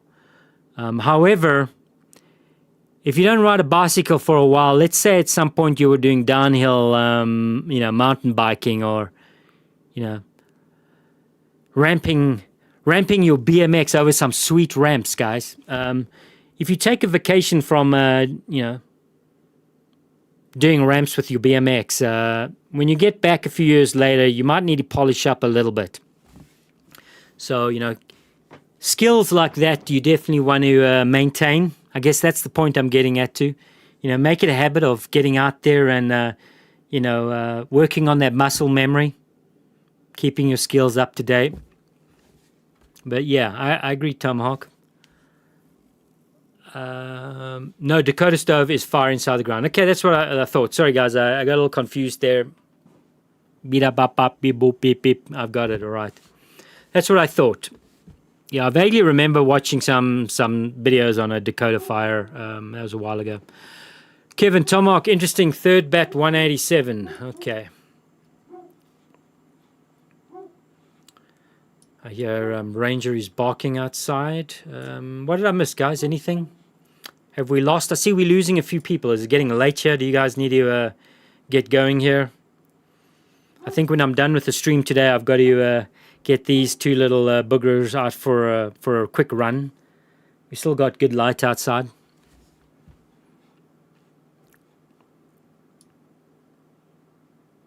Anywho, did I scare everybody away with my talking about milking flaxseed?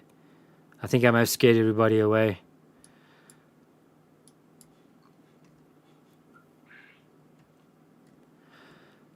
Okay, what else, guys? Where are we at? What's the topic? How long have we been going? 7:45. We started this little party at 6, so not too bad. I know, sometimes these streams end up 3 hours. I don't think we'll go 3 hours today, but who knows? Who knows? Mr. Artiford, I have pasta sauce and rice in the crock pot. That's Mr. Artiford. I actually had pasta sauce and, well, I had not noodles. I had pasta. What are they called? Whoa. Pasta shells. That's right. I had pasta shells, pasta sauce, and my last pack of ground beef that I bought, I don't know, 5-6 days ago. I've been holding out on eating my last pack. I treated myself to 2 packs of ground beef, and the one pack I had the first night, and, well, I finished my last pack of beef tonight. Sad, sad moment. But yeah, I had ground beef, pasta shells, and pasta sauce. The last pasta sauce too, so. Kevin, milking seeds is scary. Yeah, well, it's also very difficult, Kevin. Very difficult. You got to wear gloves. You got to wear gloves when you milk flaxseed. It's a very delicate situation.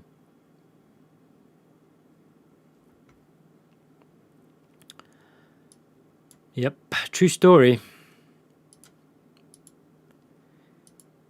Hey guys, just 1 second. I think I hear something different outside. Bear with me. Apologies, I'll be back shortly.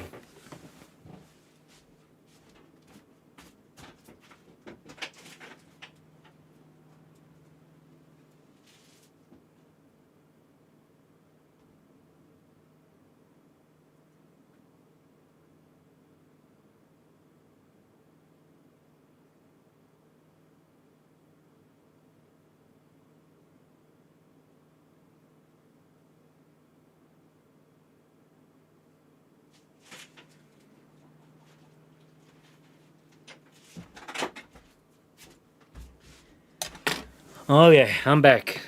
Sorry about that, guys.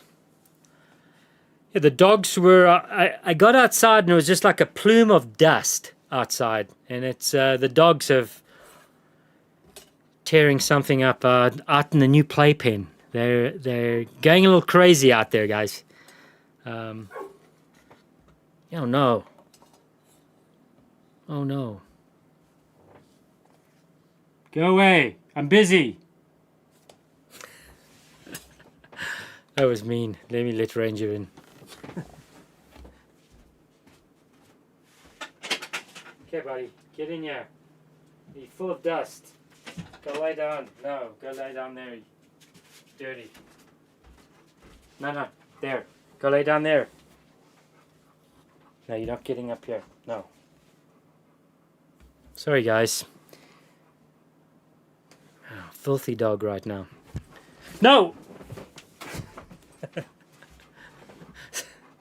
I know, guys, it's so unprofessional, right? I'm so unprofessional with my dog. Ranger, you can't come in here. You're just... There's dust all over you. Hang on, guys. Actually, you're getting outside. Go outside. Stay there.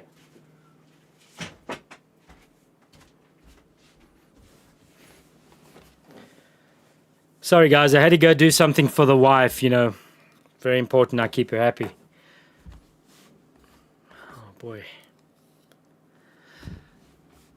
Okay, Jordan, buy some canned Keystone beef chicken. It goes a long way. Some canned Keystone beef chicken. I don't know what that is, Jordan. Never heard of it. That's just like canned... Wait, Keystone beef? That's not beef and chicken together, right, in the same can. I'm probably just reading that wrong. Keystone, that's a brand. Never heard of it. I'll take a mental note, Jordan. I got it. I'll look into that. If I can buy it online, I don't think I've ever seen anything like that in the supermarket here. Mr. R.D. Ferd added roasted tomatoes, green chilies, and pork sausage. Sounds good. Come on over. I have a plenty. Yeah. Pork sausage sounds good. I'm actually not a big pork fan, like pork chops. It's in the bottom of my list, but you know, sausage and bacon, well, you know, that's different, guys. That's a whole different thing, right? Tomahawk, did you get the other solar panel up yet? No, Tomahawk. I still just run with 3. I mean, it seems to do the job. I'm never at a point here where I feel I don't have power or not enough. Of course, I've said this before, winter is a whole different deal, and maybe this is what I need to do, Tomahawk. The panels, the solar panels I have currently, you know where they are, right attached to the cabin. They really need to go up on a big post behind the cabin where it sees more sunlight. I don't want to fiddle with putting another panel up here. That's one of the reasons why I haven't added it, really, is because I plan on redoing that whole panel, the solar panel array, over. Now, I'm pretty confident of building the structure out back here. It's just, you know, putting it on the list to do. But I do need to, I'm going to have to buy cable. I'm going to have to buy quite a bit of cable, solar cable to run that over here. So it's just a few things I'm holding off right now, but, you know, it's on the list. Thank you.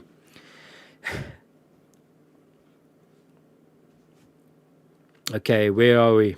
Tomahawk, previous comment. Oh.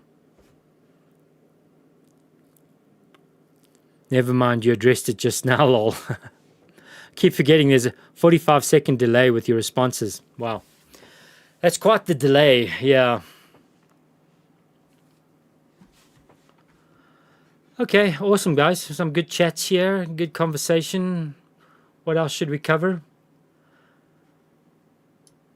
We're still killing it with views, guys. We've got, you know, 7 viewers right now. I'm glad you're all taking part. Mr. Artiford, take the battery out of the truck and add the other panel. Then hook up a nightlight for surveillance. Mr. Artiford, I do actually have some solar-powered security lights, solar-powered motion detector lights that I bought on Amazon a couple years ago. Surprisingly, they're still working. And they were a good deal. I think I bought them for like $19 or $20.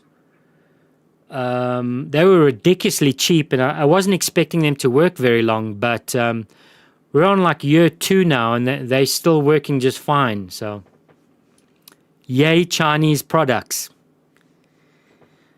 Wouldn't life be just terrible without them? Just kidding, guys. Don't get upset with me. I'm just stating facts. All right. Tomahawk, have you found a home for the quails as of yet? Tomahawk? No. I know. I've kind of been vacillating between the whole quail issue. Like, should they stay or should they go now? If they stay, will there be trouble? I'm definitely not keeping the quail for winter. So right now they're producing eggs for me. I get about, I don't know, 6 to 8 eggs a day from my quail. I think I've mentioned there's like, I don't know, maybe 3 or 4 quail eggs make up 1 chicken egg. And because my chicken egg production's been so low, I've I've kind of hung on to the quail because they're still producing for me. Actually, I found a dead quail yesterday in the coop. I'm not sure what happened to it. I did notice a couple days before it was looking a little like gimpy. It had a hunchback and was like gimping around. I thought maybe it had injured itself. You never know with quails. Sometimes they flip around in there and go crazy. But anyways, was it this morning? I had to pull it out, or yesterday. I'm getting my time frames mixed up here, guys. Just a few days ago. Anyways, I gave it a good burial, guys. Don't worry. We had a little ceremony. I dug it a hole, and we said our goodbyes to the quail. It was a male, so not too bad. So I don't know, what are we down to now? 13, 14 quail, somewhere around there. I don't know, 5 or 6 of them are males. But yeah, we'll see. They're not going to be around for winter, for sure. Just eat the quails. Mr. Artiford, did you not see me eat my quails already? I have already eaten some of my quails through winter there. When things were getting a little lean, I resorted to eating my quail. Now, I don't have a problem with eating quail if it's meat quail. These quail that I have, the breed of quail I have, are not bred for meat. They're not large quail. They're not the big, chunky, fat Coturnix quails, not meat quail. These are just little layers. They're mixed breeds, and they're tiny. So after you're done plucking or skinning or however you want to process this type of quail, you're left with very little meat. I ate 3 of them, and let's just say I was pretty hungry after eating the 3 of them. It was literally like done. Next quail, done. So if I had a breeding program with actual meat Coturnix, that would be different. But these are a lot of work for like a toothpick-sized snack.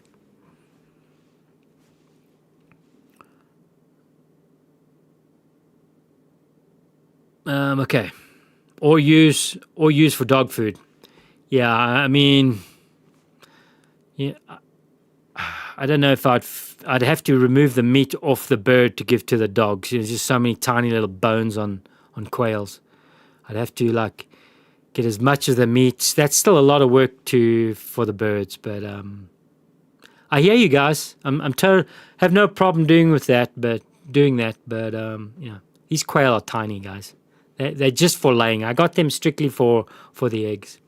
Quail eggs actually have higher nutrient than chicken eggs. Actually, the Japanese swear by the quail egg as having health benefits. Quail eggs are pretty popular in Japan and have been for centuries because of their supposed health benefits. But some of the analysis I've seen on the egg, I forget what it is now, but it's not fats. It's some others. I sound like a real doofus right now, but there are qualities in quail eggs that chicken eggs just don't have. So that's why I got them. I was trying to be like Japanese healthy. All right. A nice Clash quote, yeah.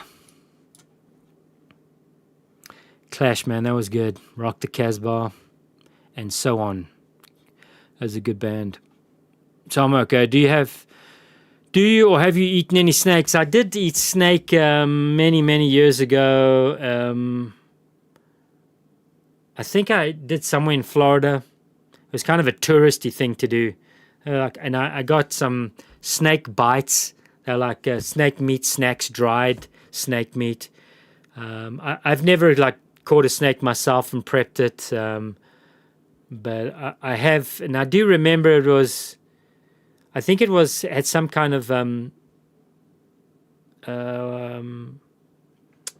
what's that, Louisiana, Cajun. It had some Cajun spice on the snake meat. And so it was kind of lackluster, nothing really impressive. I didn't have a problem with it, but it was more of a novelty touristy thing than anything else. I think it was on some kind of swamp tour I did in South Florida, Swampville. We did the airboat ride and then had some snake barbecue, and then I bought the snakes. I might have even bought the alligator snake T-shirt just to say I did the tour, something like that. That was back in the day.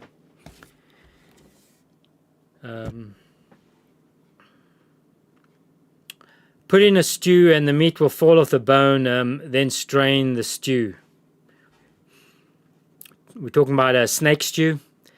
And you know, snakes up here are not a big thing, guys. Like, I have a few gardener snakes that I've seen up here. Fortunately, we don't have a lot of venomous snakes up here, or if we do, I don't know about them. I know there is, I forget the name now. Does it start with a B? I mean, there is rarely a snake up here that is not good if it bites you. It'll come to me, but there's just not a lot of venomous snakes up here to worry about. I very seldom think about snakes until I like see them, and they're usually just, you know, this sort of thing. You know, I grew up in South Africa, well, the early part of my life as a young boy. I mean, we were always worried about snakes.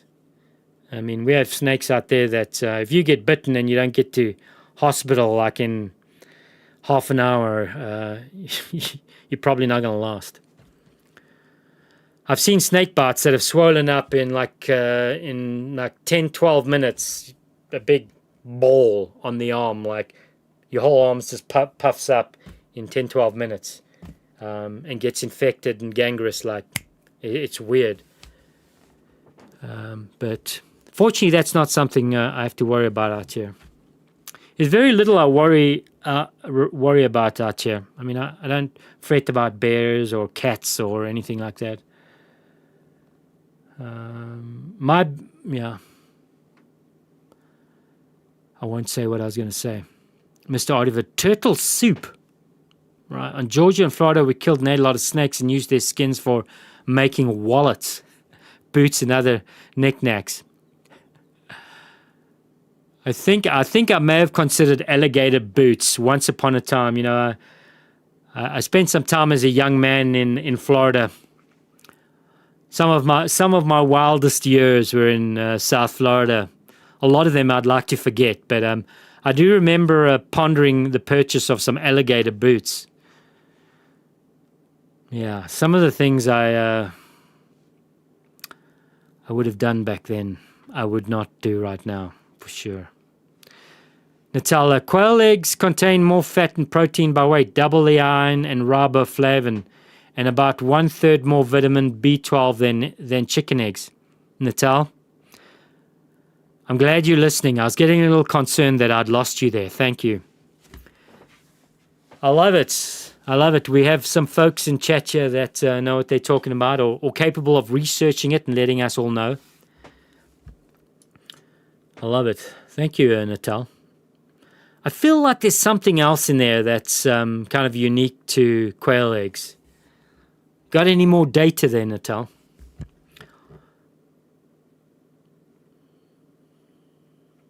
I'm here. Okay, good. Thank you.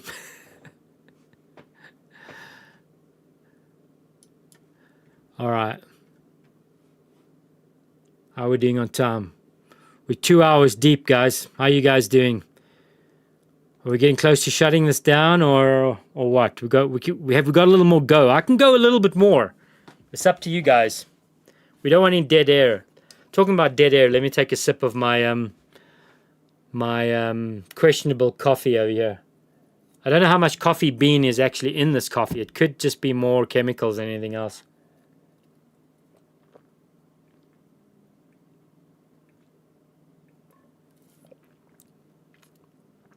Jordan, antioxidants?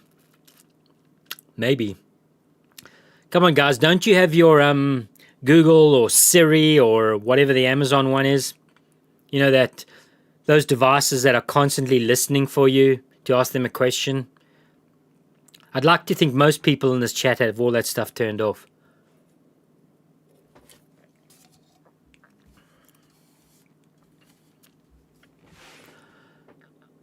Mr. Ardiford, haha, I listen, may not sink in though. Yeah, selective listening, selective hearing. Natal, do you farmer or are you off-grid yourself? Okay, I'll let Natal answer that one. Family plan. Quail eggs contain high levels of quail.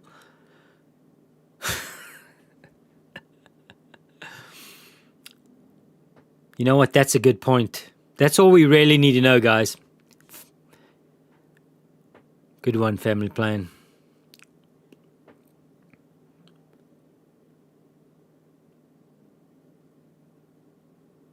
Kevin, well, been a really fun night. I do have to sign off, however. I'll return next stream. Be safe and have a good one. Night, everyone, and OGW, thanks for the stream.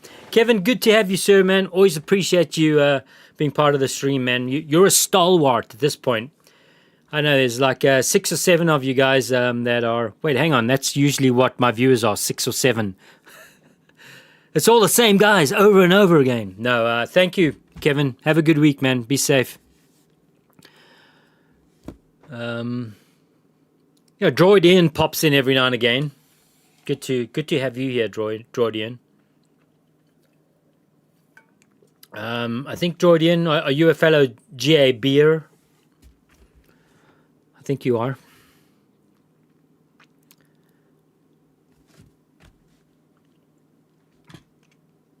Okay, what other topics can we cover here, guys? I think I'm feeling jazzed. Maybe it's this questionable coffee. It's cold now, which sometimes cold coffee is good. I actually enjoy cold coffee. I've got a little bit of milk left, guys. I bought again last time I was shopping. You know, things like milk are I consider milk a luxury, and so I've been milking my milk. And where am I going with this? I don't know where I was going with my milk comment. Wow, I'm not only wearing glasses, guys, to read the text, but I might be losing it as well. So apologies. You can watch me lose it up on a mountain. You guys can be part of the journey. How about that?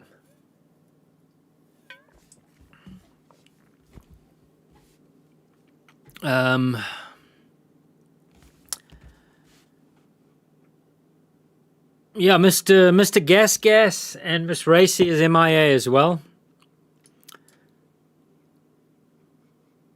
You know, I acknowledge people have lives and way more important things to listen to some weirdo on a mountain. I get it, guys. So I appreciate you guys who pop in and you know, like I said, I look forward to the stream, and that's the truth. I actually do enjoy these things. It's a good break in my week. It's a little bit of connection with something other than my dogs, and I appreciate you guys.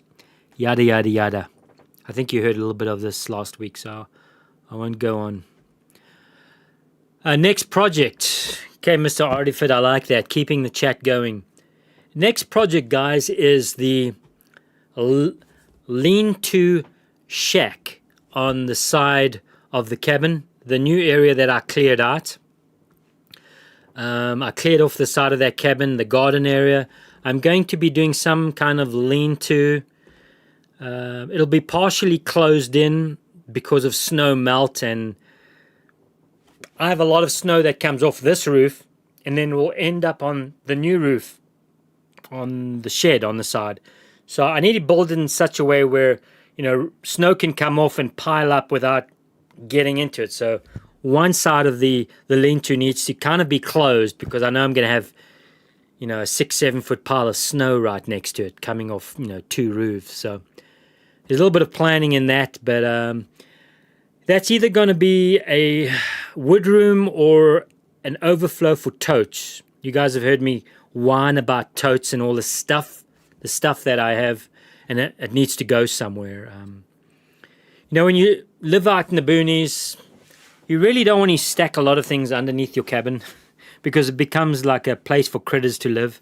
So I like to be able to get in spaces, and right now the underside of this cabin is just solid totes.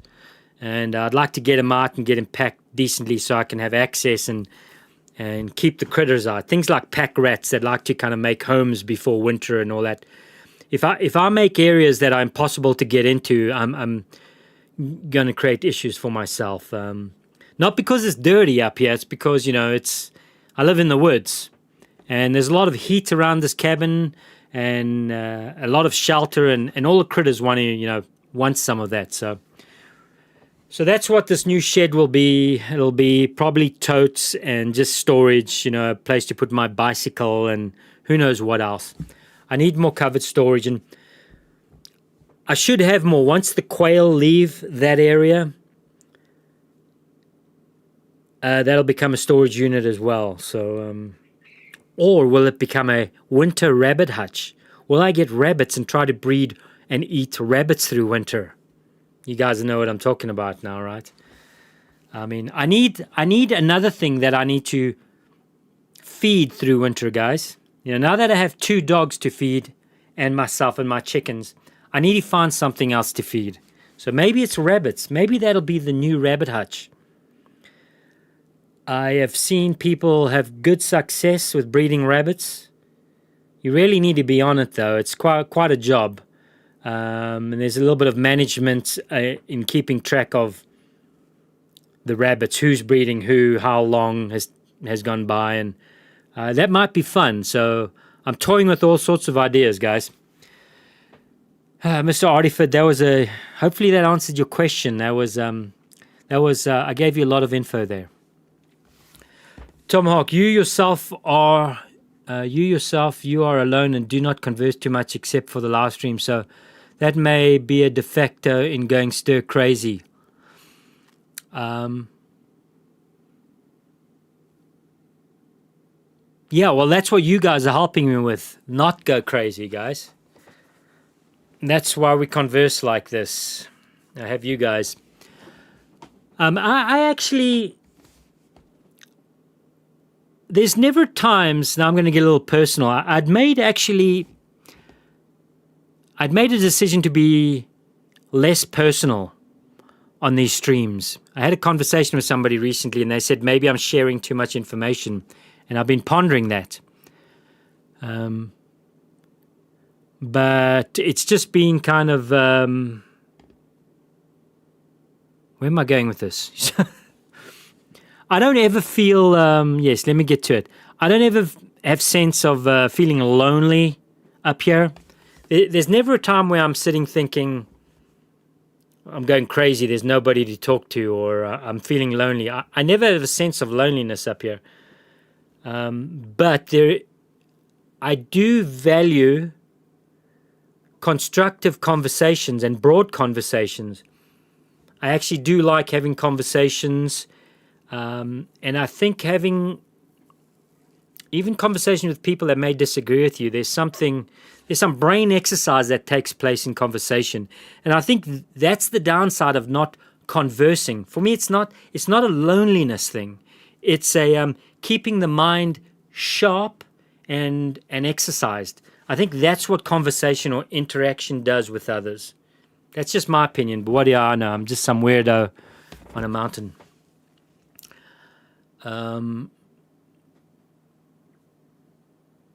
Yeah. I think sometimes you also need 1 or 2 close friends to maybe call out your insanity, like if you're making some bad decisions. If you just live in your own bubble, it's very easy to just go about your life making horrible decisions. The thing with having good friends, people that will always be honest with you, I'm talking about real friends, not Facebook friends or social media friends. Those aren't friends. That's the worst thing they ever could have come up with in the beginning with Facebook, calling it friends. I mean, I don't equate, these are acquaintances, people you meet online and don't really interact with in depth. They're not friends. Call me old school or an old fart. Like, I find it a bit odd when you say, oh, I have my friend, but you've never met them, you've never had in-depth conversations, they're just somebody online. I call that an acquaintance. Now, if you interact beyond social media and perhaps you email back and forth and so on, and you develop something there, maybe that you can call that person a friend. But physically meeting somebody, sitting down, connecting, that's where true friendships develop. In my opinion. Where am I going with this? Am I losing it, guys? I got the glasses now. Yeah, so that's the value of conversation. Sorry, yes, that's where I was at. Real friends can hold you accountable. And if you have a real friend, you don't mind them pointing out maybe the things you're doing that may not be ideal. I think that's important. You know,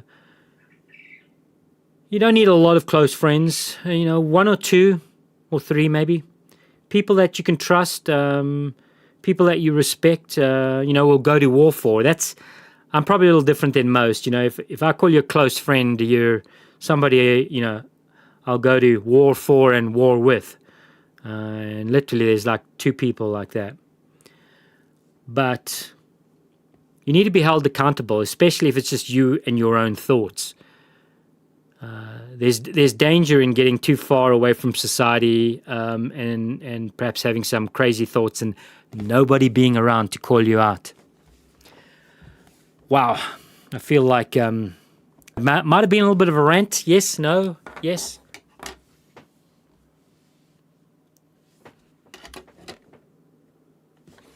I think we need some light here, guys. What do you say? Should we try and pump up the jam here? Camera settings. Where are you? Oh my goodness. That's bad. Whew. That's better. Okay. Looking a little bit grainy, but hopefully that works for you guys. Not that anybody really needs to see me.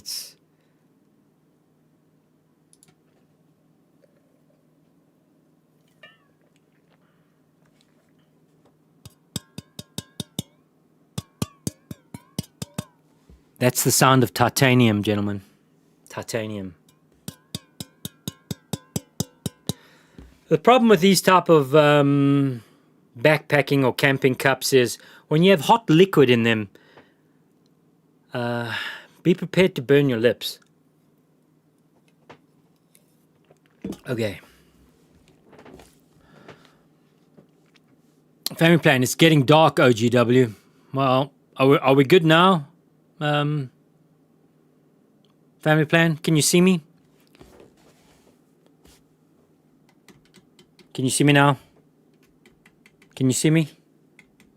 Can you see me now? Can you see me? Okay, where are we? You guys have seen my, I think I've spoken about that. Look at that beautiful picture, guys. It's a hand-drawn cup of Haagen-Dazs Dulce de Leche. Hand-drawn. Every time I look at that picture, I get hungry. Okay. Did I miss some chat here? Sorry, guys.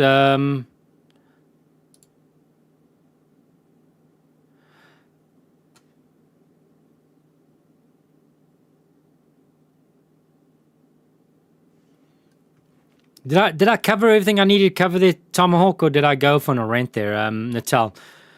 Good night, Kevin. Mr. Artiford, all from logs.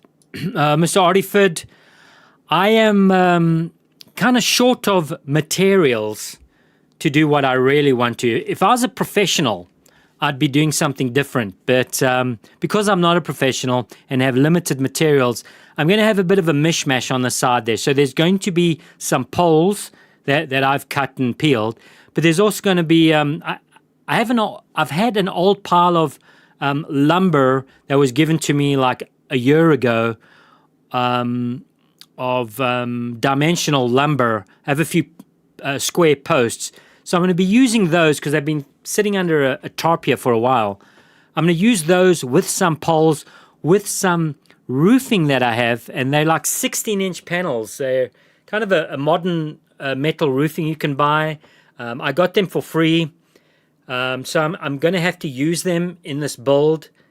I would prefer like traditional roofing panels, metal corrugated panels like I have in my roof, but I'm not buying anything for this. I have to use what I have, so it's going to be a mixture of both logs, lumber, and whatever I can cobble together to make this little thing.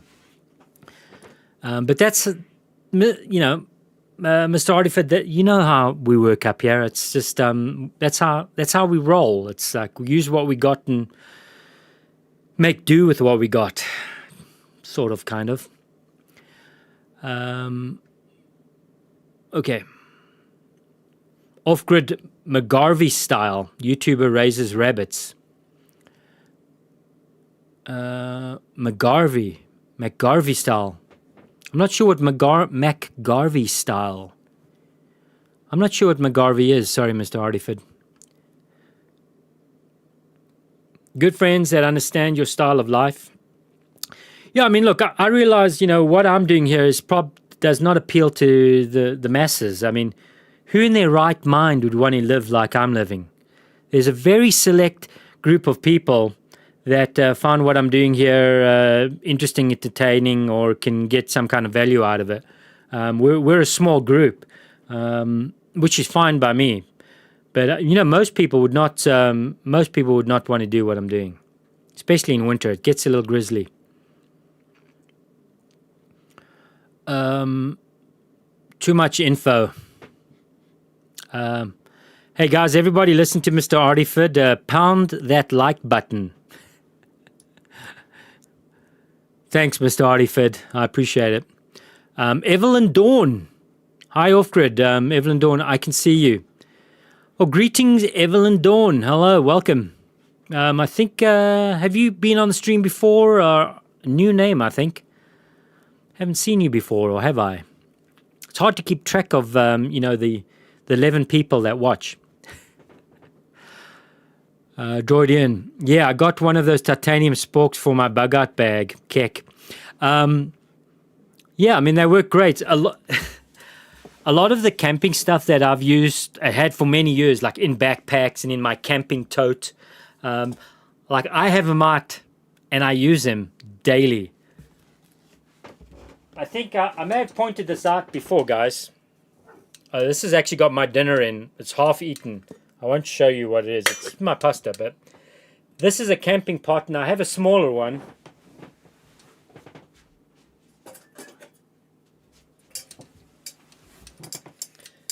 So, guys, if you want the best camping pots, cookware, stainless steel cookware you can buy, is right here. These are camping pots, right? They got the fold-in handle. It folds over the lid and locks the lid down. Right? You can lock the lid like such.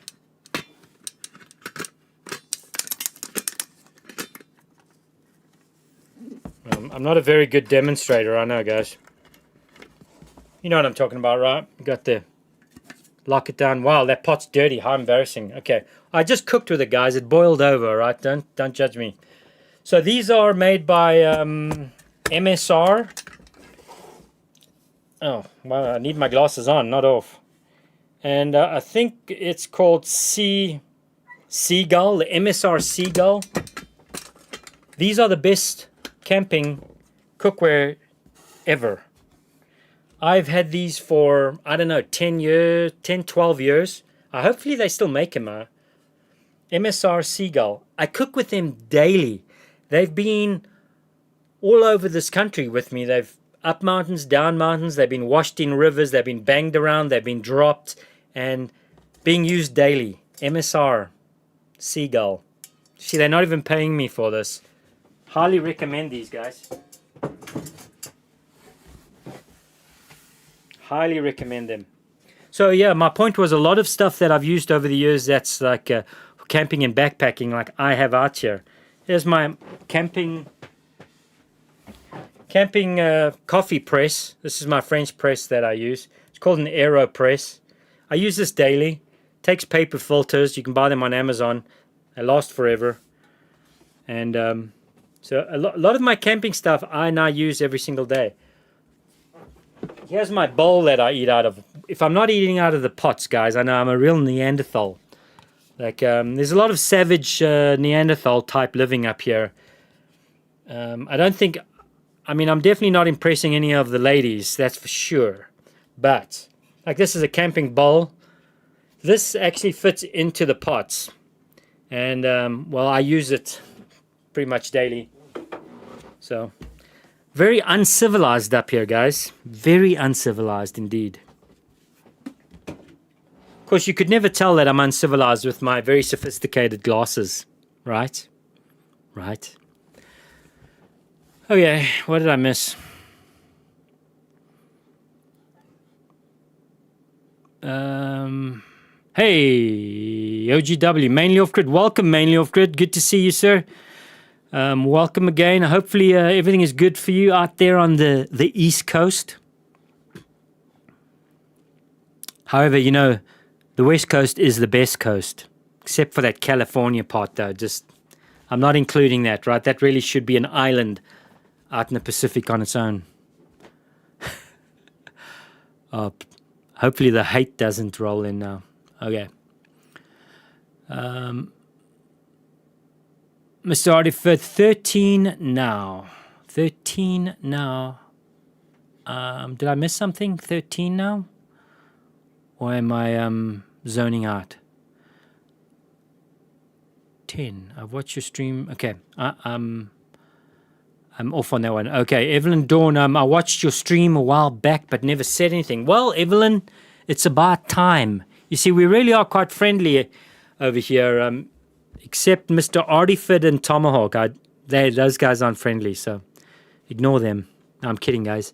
Yeah, Evelyn, welcome, man. Yeah, feel free. Got any questions or just want to, I don't know, talk about your day? Kind of, sort of. Welcome. Thanks for swinging in and chatting. Tomahawk, great cooking set to have, especially when out camping or living off grid. Yeah, lightweight, robust, just bulletproof. I don't know if they still sell them. One of you guys look it up. Can you still buy them? Mr. Artiford, MST on Amazon, $23.99. Is that the stainless steel pot like mine? Is it the exact same one, the Seagull series? $23.99, guys, is definitely worth it. Definitely worth it. Hopefully they're still making them the same way. Seriously, over, I don't know, 12 years at least, 10, 12 years, somewhere around there, guys. I can't tell you the amount of times those have been like banged around and dragged around. Natal, I like your lights on the background. Could you turn them on? That way I can see you and the picture of ice cream better in my glasses. Oh, I have a request. It's not often I get requests, guys. Hang on. Let's get the mood lighting on. Da, da, da, da, da, da, da. Okay, we're getting... Hi, my name's Off-Grid Warrior, and these are my lights. Do you like my lights? Okay, guys. Right, where are we? MSR, yes, MSR. Mainly off-grid. Everything is good, lol. Good. Have you got out to your cabin at all lately, or are you out there now, mainly off-grid? Mr. Artiford, I only nibble. Ha ha ha. I only nibble. I don't know what to say, Mr. Artiford. Hopefully that's not directed at me, or did I miss a joke somewhere? Yes, SS. Okay, gotcha. SS is the best. The mood is set. It sure is. It sure is. I should straighten up my back here and tuck in the... What is going on here with my jewelry? I really should wear a suit and tie for these streams, guys. I think people will respect me more, take me more serious. I've got the glasses now. I just need the suit. What do you guys think? Okay. Natal, wow, nice. Thank you. You're welcome, Natal. Tomahawk, picture on wall is looking good so far, but need more cards and pictures to be complete. Yeah. Hang on, where is, okay. Yeah. Look at my nice card, Tomahawk. What do you think? Nice, huh? Actually, I do have some cards. I got some birthday cards, but that's all out of date now, so I can't put. Hey guys, I'm gonna ask you guys something here. It's a big favor. No, it's not about. Please look at my PayPal link. If anybody's up to sending me a card, just send me a card and write something in it. That would be really nice. Not asking for anything more. Send a card, and I'm gonna put cards up here. I really enjoy getting mail. Last time I went to my mailbox, there was like 0 there. And by that, I mean, in a way, that's good. It's good. Like, I don't get garbage mail. Like, when there's mail, it's usually I know there's mail coming, and that's why I go. But last time I was in town, I wasn't expecting, any mail. But because I was in town, I stopped by, and there was 0 in my mail. I was a little disappointed. I'm talking about just cards, letters saying hello. My address is in the description to the stream, guys. Send me a funny letter. Send me a picture. Send me a photograph of maybe you in the 1980s on your BMX jumping a sweet ramp. Anything.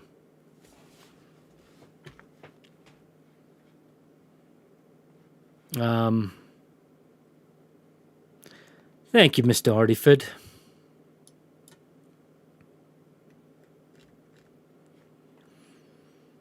Okay. What else we got going on here, guys? The mood's been set. I'm going to work this week. I'm going to make it a priority. I'm going to go out. I'm going to buy a suit, probably on Amazon. And I'm going to have a suit. Next time you see me, a suit, glasses. And what else? Maybe a cigar. Maybe a cigar would like finish this whole picture that I'm trying to build here. This whole story that I'm trying to weave. Yeah, because I'm not really off grid, guys. This is actually a studio, and everything I do is in front of a green screen.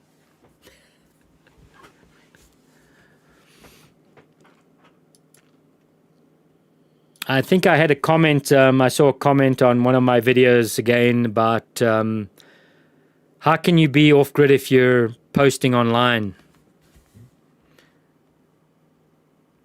I've had this like reoccurring question or line of questioning year after year after year.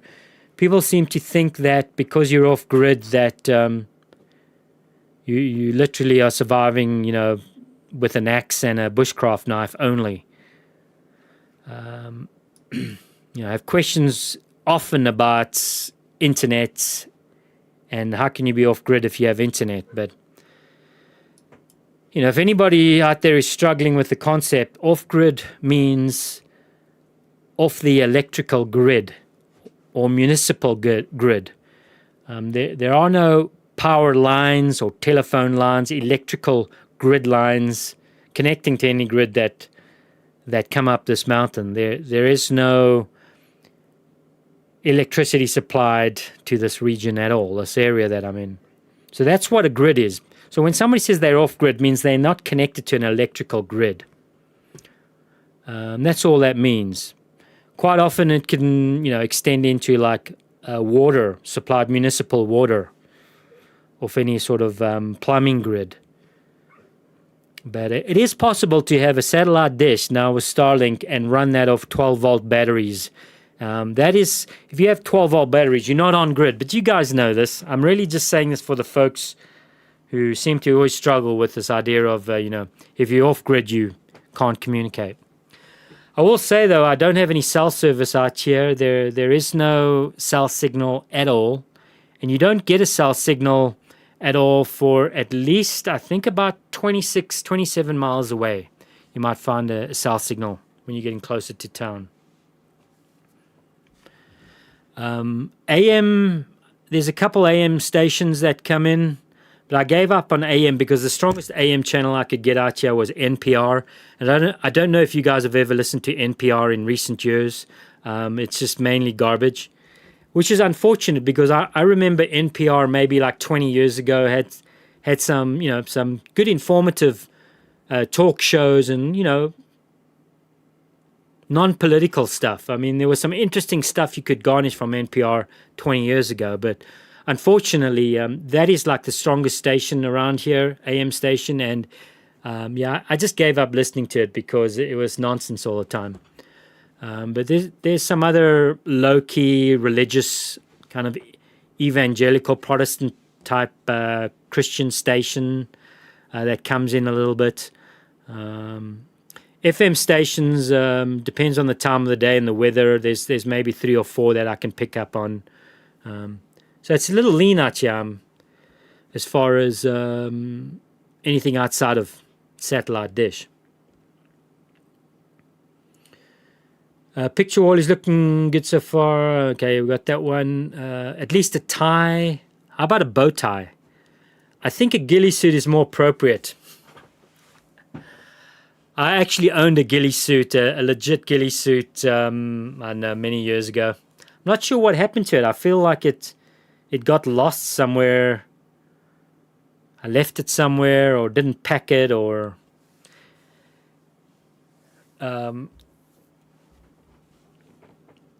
let's just say it was given to me by a legit person.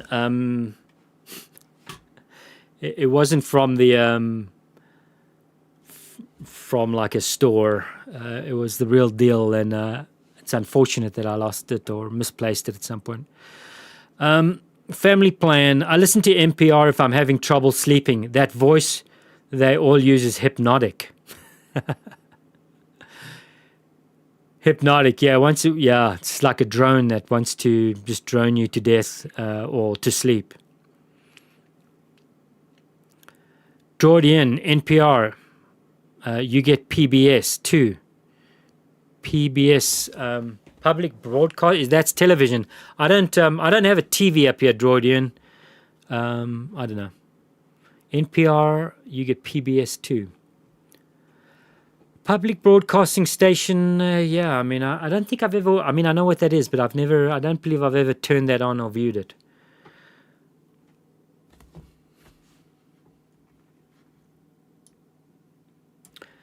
Okay, what's happening? We're 2.5 hours in, guys. I think we're going to start winding down. You don't have to run away, but we're going to start moving to...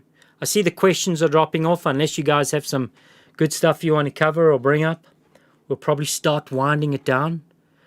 So I'm giving you guys an out that need to escape if you want to. What else? Did I miss anything here? Guys, I apologize if I missed any chats. It's very easy for me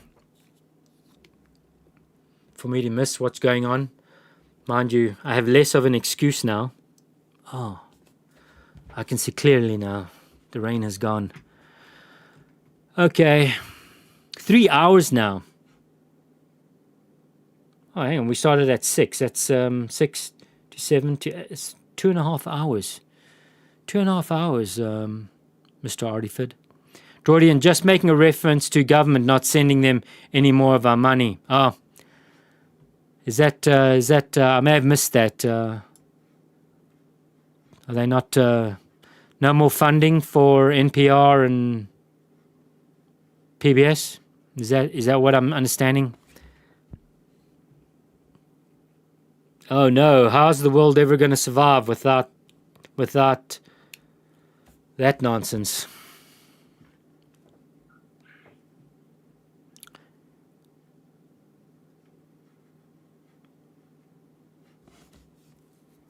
Are you still planning any overnight camps with the dogs? I touched on this last week a little bit. I don't know how it's, I think I said at the beginning of the stream, life has changed a little more than what I expected to with 2 dogs. It's one thing going camping with 1 dog. And Ranger does have a past of like running and disappearing. Now I have 2 dogs, and the second dog also appears to be very easily distracted by squirrels and deer. It's now confirmed that Scout is a deer maniac. He's run from me, I don't know, 4 or 5 times now because he sighted deer in the woods, And there's not enough whistling or calling or shouting I can do. Once he goes, he doesn't even turn around when I start whistling.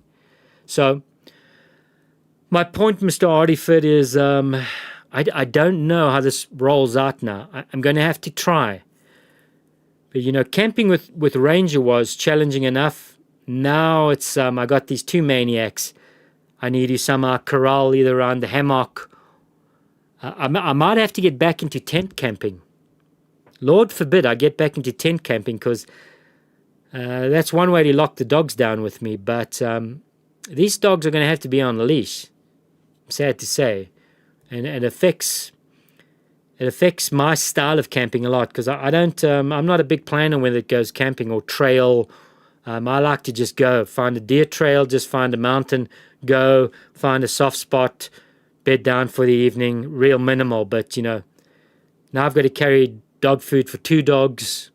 There's a few things that happen now, so I don't know. I know it sounds like I'm whining, but these are all things I'm all of a sudden having to ponder my lifestyle choices here with 2 dogs and, doing the things that I enjoy, like camping. Those things are going to have to change somewhat. Maybe I'm just being stubborn, but I'm going to have to change with the times. So I'm going to figure that out, Mr. Ardiford. Definitely before winter's here, I'd like to get out at least a couple times and go and do some stuff. I do have a trip planned coming up here, which I'm going to get some really nice footage. Well, never mind the footage. I'm going to have a good time. It's going to be a great hike. It's a beautiful area, some high elevation, beautiful views, and I'll have a camera with me, so we'll be sharing that. That is planned probably in the next 3 weeks.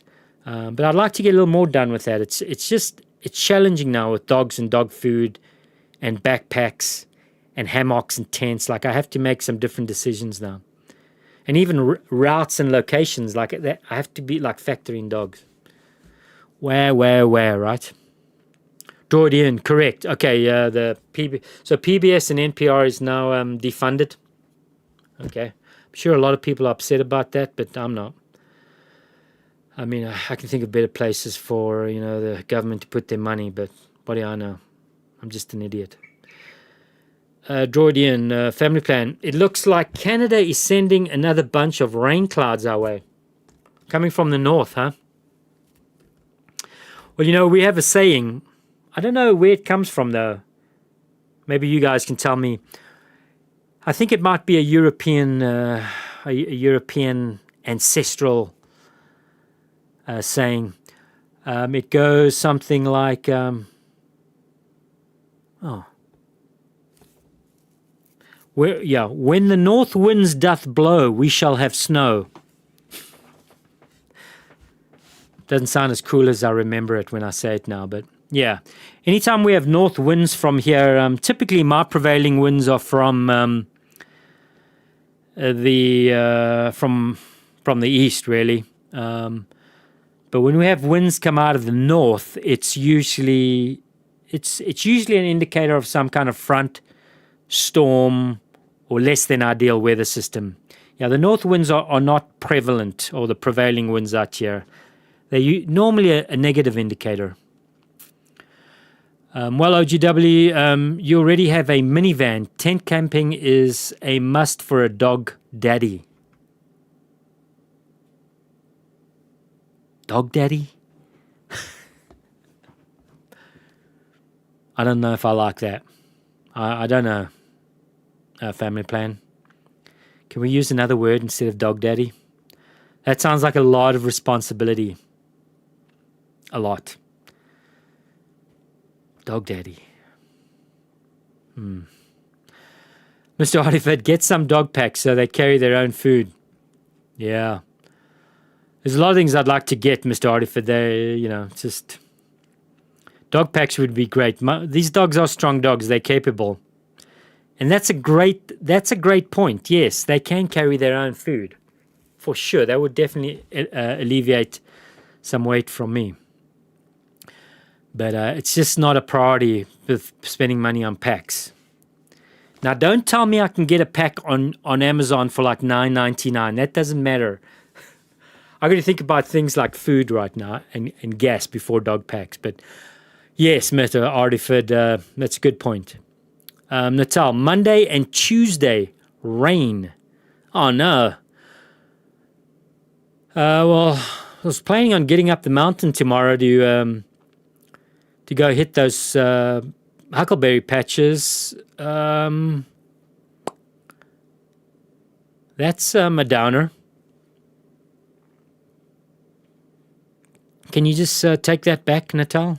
I don't really want any rain Monday. Can you do something about that, Mr. Artiford? Yeah, I don't know. It's not me. It's not me, Mr. Artiford. Natal, catching water those days. Yes. Okay. Thank you for bringing me back to reality. You see, guys, this is why you need some other voices other than your own. Like, I don't want rain on Monday, but I do want rain water in my tanks. You need friends to remind you of these things, right? So you don't go down any negative... you don't necessarily have to go down any negative trips. You can have a friend that reminds you about the positive. Mr. Artiford, sewing thread, a needle, and a burlap bag. Yeah, I need to bust out my sewing kit. Where do I get the burlap bag? Actually, I mean, I could probably make something up. I mean, Ranger has a harness. Maybe I can figure out how to pack something on there.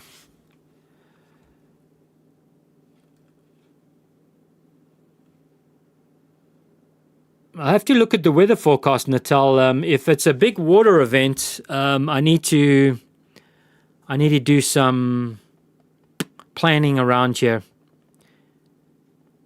For sure.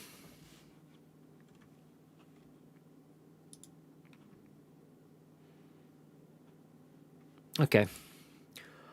Well, guys, I think we're going to come to the end of the stream. I would like to get the dogs out. There's a little bit of light left outside.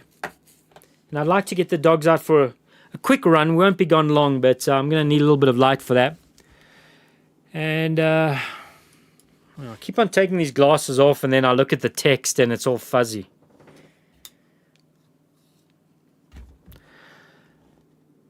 Okay. Yeah, I think we're going to call it for the night, guys. I really appreciate all of you that tune in. I love seeing all you guys, especially the regular ones. Droid in. It's nice to see you popping in now. And of course the regulars, Mr. Artiford, Family Plan, Natal, Tomahawk. Mainly off grid pops in lately every now and then. Thank you guys. Evelyn, Dawn, thank you for finally popping in and saying hello. If you're still around. Who else? Yeah, thank you guys. I really appreciate it, and hopefully you guys have a good week. Hopefully it's a healthy one and an honorable one, right, Mr. Tomahawk? Have a honorable weekend. A week, excuse me. Take care of your family. Take care of your loved ones. In the end,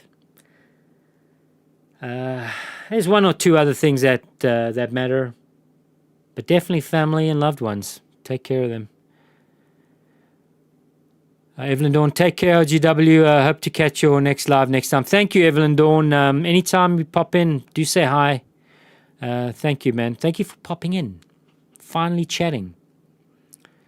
Jordian, good seeing you, man. Thanks for the chat. Gute Nacht. Ja, Jordian, gute Nacht. Auf Wiedersehen. You have a good one, sir. We'll see you around. Okay, guys, we're going to shut down. If I can get my finger on the button, take my glasses off so I can be serious. Oh my gosh, was that Tomahawk? Good night to Scout and Ranger. Where are they?